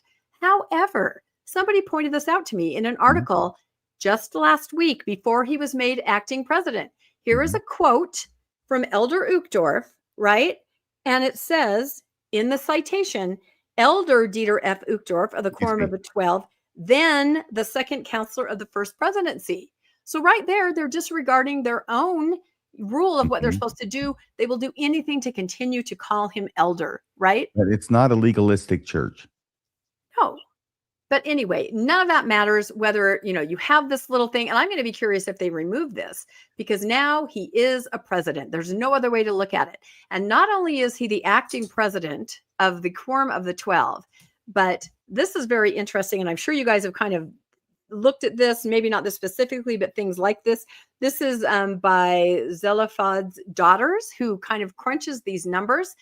And there was a big juggernaut to President Uchtdorf becoming the prophet. Do you know what that juggernaut was? I don't know. Was it like a juggernaut? Yes, it was Elder Holland, because they were the same age. And as long as they were there, he was there. It was kind of unlikely, really. So health doesn't get factored into this. Yeah, no, not health, just age at this point. Right. So this is a graph showing how likely it is that, of course, you can see the Bednar arc right there because he's very young. But the fact that President Holland has passed away means that there's a very large chance that President Uchtdorf will be the actual president of the church. And this graph shows it even more. So prior to Elder Holland passing away at 85 years old, President Uchtdorf had a 39% chance of becoming the prophet, and he would have been it for about 4.6 years. Again, this is based on mortality tables. I mean, there are, there's divergence. Look at, oh my gosh, President Nelson. But this is prior to President Holland passing away. Look at the number now that President Holland has passed away, a 59% chance that within the next 3 years, President Uchtdorf will be the prophet, and he will be able to be the prophet for 5.2 years. So that's kind of encouraging. He may actually be the actual president. And I actually predict like Nemo did, I think he might be the president this year or next year. I think he's going to be the prophet come Christmas. Yeah, no, I think it'll be sooner than later. But anyway, interesting. If you want to freeze on that, when you guys watch this back and look at it, it's pretty fascinating, how it all goes. And then you look at just the spaghetti of all the younger apostles. It doesn't even matter. They're just, but interestingly, as my co-host Landon said on Mormonish, if they were to call a 40-year-old man right now, he would be the prophet. Right there, that gray line, making an upward trajectory. It's all about who outlives whom. I just want to say, it does make me nervous. The big giant bar for David Bednar. Yeah, no, if you go to the next graph for Bednar, his chances improved too, but he has a 78% chance of being the prophet for 9.4 years within about 7 years. Yeah. He's going to rule for an entire generation. Yep. Then it'll be Susan's turn to shine. I hope so. She deserves something. But again, anything can happen because God rules by taking out the current prophet if he doesn't want him. So anything's possible. But yeah, freeze on that, you guys, after the fact, and kind of take a look at this, because it's great data. And again, it's before President Holland passed away, and then, chances kind of increased after. So it's interesting. Very interesting. Yep. And that's all I have. And I think you have one more story about, oh my gosh, Oh, like I said, Lord. 2 nights in a row where there's something go on, and there's a church building right there in the center of it, and you don't know why. This was a huge deal. Was it you who was sending me stuff on this? Was it Saturday night? Was it Friday night? Yes, somebody was sending me all this, and it was not in the regular news yet. In fact, the video that I was sent, which was a live feed, news stations were saying in it, hey, can I borrow this for the news? There was nobody there yet. And it happened right next to a stake center or a meeting house. And so they were kind of mobilizing over by the meeting house, which is why I have pictures of, but huge, like 47 police cars, an armored car. I mean, it was a big deal. And it was just 2 nights after the shooting in the Tongan ward. So yeah, and they had such a massive police response. And I was texting it to my daughter who lives in Ogden, and she didn't know anything about it. I guess she was far enough away, but massive response to this, making people think, what the heck is going on? And it was bad enough. 2 people got shot. It was in South Ogden. A man was arrested Friday and accused of shooting 2 of his neighbors in South Ogden late Thursday. So it was on the 8th, allegedly, because I think that's right. 8th, 9th, 10th, 11th, 12th. Yeah, that would have been the very next night. That's right. Because I stayed up 2 nights in a row, like having to get out of bed, throw on some clothes, and go, oh my gosh, I'm making a short. There's something else happening. Yeah, this was published the following day. Yeah. Allegedly, because they simply walked outside their house. James Joseph Rios, 45, was booked into the Weber County Jail for investigation of 2 counts of attempted murder. The shootings prompted a mass response from police and firefighters. 2 people in the neighborhood were shot prior to the arrival of South Ogden police, who then came under fire. They call it ambush fire, police said in a statement. They were not physically harmed and immediately called for assistance. An officer responded about 10 p.m. Thursday to the area of 1372 East 5800 South, following a report of multiple individuals being shot at or near the listed address, according to a police booking affidavit. Upon arrival, the responding officer reported that additional gunshots were fired in the officer's direction. The officer observed a female running from the area, at which time several more shots were fired in her direction. At least 35, I can understand why there was a mass response. At least 35 police cars from various departments, along with numerous fire and paramedic trucks, converged at the scene. 2 drones were deployed, a police dog was present, and law enforcement officials in full tactical gear walked around the scene. Police say Rios fired multiple rounds. The 2 shooting victims were transported to local hospitals, and Rios was eventually convinced to surrender and was taken into custody. James, that's the guy, James admitted to firing multiple rounds from inside his residence toward neighbors who lived across the street. The suspect stated he fired at the neighbors because the neighbors exited their residence. They walked out of their house after the suspect had warned them to remain inside. The suspect admitted he knew he had shot his neighbors and watched the male neighbor fall to the ground and then shot the wife, who was also outside, the affidavit says. The suspect further admitted to firing additional rounds from inside his residence after law enforcement officers arrived on scene. According to the arrest report, police say a rifle was recovered inside Rios's residence. There's a picture of him getting arrested after he surrendered to police. And that's that story. Any comments from you, Rebecca and Bill? Yeah, that picture that you had with the other story, that shows why this is relevant to Mormonism. When the scanner, the police, the first address they gave was the LDS building. So everybody thought, oh my gosh, is this happening in an LDS building again? Then it turned out to be like right there, but the police kind of parked there. And the picture from way back on the other one, the other shooting, where there's a SWAT team walking in front of a building, and it is an LDS building. Like they were around it. They were, kind of taking cover behind it. It was literally right there. And so, yeah, that's it right there. Yep. That's why I confused it, was because it was in front of the church. Yes, it was in front of the church. But you exactly. took this. Yeah, I took it from the video. I was watching a live feed. And in fact, I sent you a couple screenshots like at 2:00 in the morning. And I Oh, said, you is didn't this take the this church actual building? picture. Huh? You weren't outside taking this actual Oh, picture. no, I couldn't go on site. No, I leave Oh, that to Lauren Matthias. oh, okay. I do it all from laying in bed with watching a live. Yeah. But I did send it to you, RFM. And I said, do you think this is the church building? And you said, yeah, look at the windows, so you kind of helped me see. And Yeah, then there's a later you picture. could see the police cars all around. But for a while there, a lot of people were like, another shooting at an LDS, Mhm. building. Of course, you could say, yeah, there's so many buildings all over Utah. Where are you not going to have an incident by it? But I just Mhm. thought, given that the night before, you'd have the other thing, and here you have all this presence right there surrounding the church building in the area, it's scary. It's really strange. The church building does need some kind of security or something, or cameras. I don't know, something. Yes, very good. Bill? Not necessarily on anything on this story. It happened outside of a LDS building, but the violence, again, same thing. All the violence that's happening, not just in the stories we're covering, but Yeah. happening in our nation. It just seems, I don't know. I'm a little overwhelmed lately with all that's going on, and we've got to figure out some way to get back to a place where we can agree to disagree and still be kind to each other. It's the last days, Bill. It's the last days. They've always said that. It's always the last days, but I think this time it really is. It I think I really had is. one more quick slide, and then we can go into what's upcoming. This was just kind of heating up on social media right here. I'm calling it Bishop's Got a Bish. And this is, I don't know if bish is a verb, but I think it is. I'm going to use it as a verb. This is a young lady on TikTok who's dancing around saying, this is me getting denied my temple recommend because my bishop went and kind of stalked me on TikTok and spotted me drinking chai tea and said, I saw your social media. You're not getting a temple recommend. And So this gal is not somebody out there being critical of the Mormon church or its leaders, God forbid. Is she? no, I don't think so. She She said just that happens to be drinking chai that's tea what she and said. whatever else she's doing?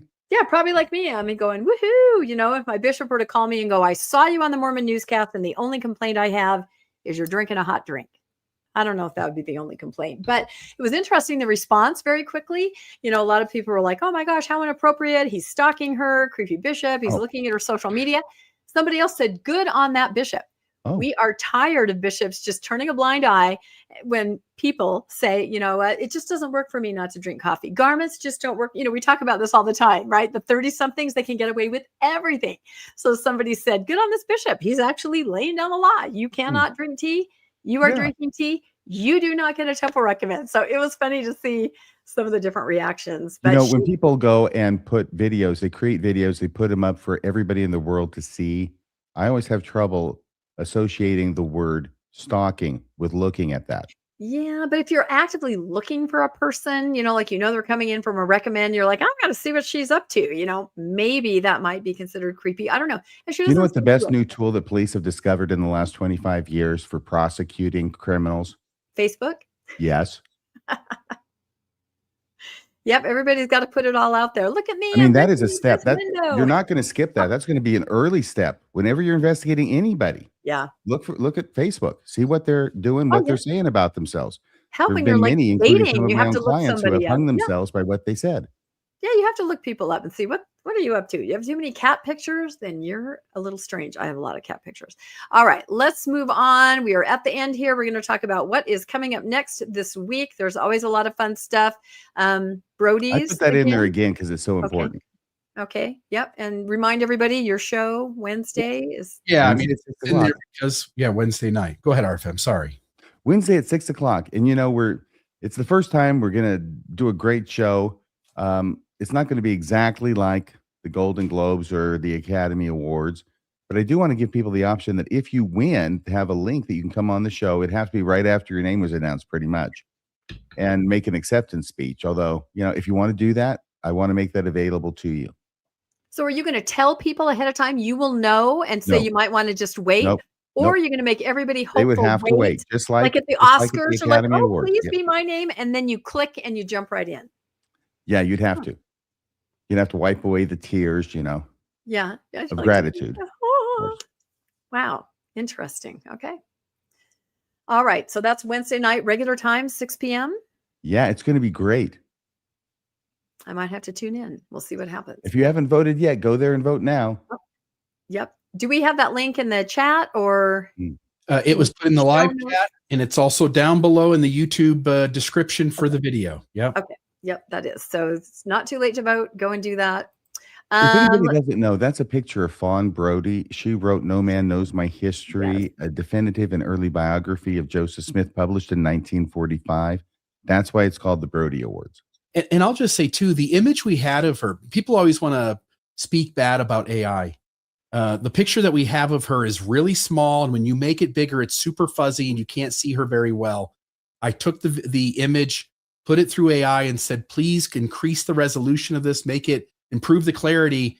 And as you guys are going through the other shows this week, I'll go find the original picture, and you can just see them side by side. I think it's a beautifully well done image of what it looks like. And the photos that we have of her don't do her justice. And so, at least in this instance, I think this is one of the things that AI is capable of. We used it before RFM when we did images of church leaders that we talked about on Mormonism After Dark. And it has the ability to take lesser quality photos, images of people from long ago, and often can make them sort of modernized photo of them. And you get the chance to sort of see what they really looked like. And I think, at least to that degree, AI is really helpful. Yeah, no, I'd be curious to see the other picture. I know I've seen it before, but yeah, this is such a pretty picture of her. I just love this. So, Mormonish, of course, every Tuesday night at 6 p.m. Mountain Time. I know there's been a lot of talk about the witnesses. You guys have done a bunch of stuff about the witnesses. I know Colby's gone on the Murph to talk about the witnesses. We had Ganesh on to talk about what I consider the OG witness. And it's a witness that you don't really find in your LDS curriculum in Come Follow Me, and that is Isaac Hale. And he saw everything up close and personal from the absolute very beginning. And he has signed affidavits. He wanted to get his witness and his testimony and his story out about his son-in-law that he was watching closely because he lived right there on his property. And for some reason, you don't hear a lot about that. So we're going to go through that with Ganesh, Isaac Hale, the first witness. And of course, Isaac Hale is Emma's father. So he knew Joseph since he was what did he call him? A saucy lad, right? Talking back to his dad, Joseph Sr. So this will be interesting. And that's Tuesday night at 6 p.m. Mountain Time. Let's move on. Ooh, this was a good one, huh? This is already aired, right? Yeah, it premiered on last Saturday, still available for viewing. This is me and Colby with my big head. I didn't have room for him in the thumbnail. Sorry about that, Colby. But anyway, why believe in Mormonism? It is responding to Austin Fife's chapter about how it was, and I'm not kidding, how it was that he left the church briefly in his mind. He stopped believing in God. Then, using just common sense, he reconfigured a system of religious thought that exactly matched Mormonism. What are the odds? So that's already out, and everybody can check that out on Mormon Discussions. And then we talked about the Brodies will be Wednesday, and then Friday, as usual, the most rockin' show out there in the post-Mormon world, Mormonism After Dark. I think we're going to have to be talking about the Brodies on Friday somewhat. See, there's where you might want to have some people on, the good, the bad, the ugly, the defeat. No, only the good, only the winners. Oh, only the winners. It'd be fun to have people who didn't win on. Who could go? The people who don't win don't get to make speeches. I don't know. Throw somebody. What award show do the losers get to make speeches? I would like to start an award show where the losers get to make speeches. There's going to be a lot more losers than winners. That's going to be a long show. It's true. You can just say, call in if you're a loser. I think that would be perfect. Oh, look, there you go. Perfect. There's the before and after on Fawn Brody. Yep. Yeah, that is a lot more. Anything you do to colorize it? It's very close. I could do that. I could have it colorize it. Let's call you Ted. All right. Just don't call me late for dinner, I guess, is the cliche that gets said. All right. Ted Turner. Ted Turner. Oh, those colorized movies. Oh, awful. An abomination. All right. I think we did it. Does anybody else have anything else to say about anything we've covered? It was a lot. I feel like it was kind of a fire hose this week. I was thinking maybe it'll be less, but there were just, the hits keep coming. As they say, the church keeps putting out these major changes. I don't know what's going to happen next. I don't even know if we can predict. But there might be a story on the Brodies on the next newscast. That's true. We should cover it. Absolutely. It's very relevant. Yep, it is. So, all right. If I Then win, we'll make it into a story. Otherwise, we're not going to cover it. there's bound to be some drama. I'm sure there will be. So yeah, everybody tune in Wednesday night for sure. That's going to be really good. So, and everybody dress up, right? It's like attending the Oscars.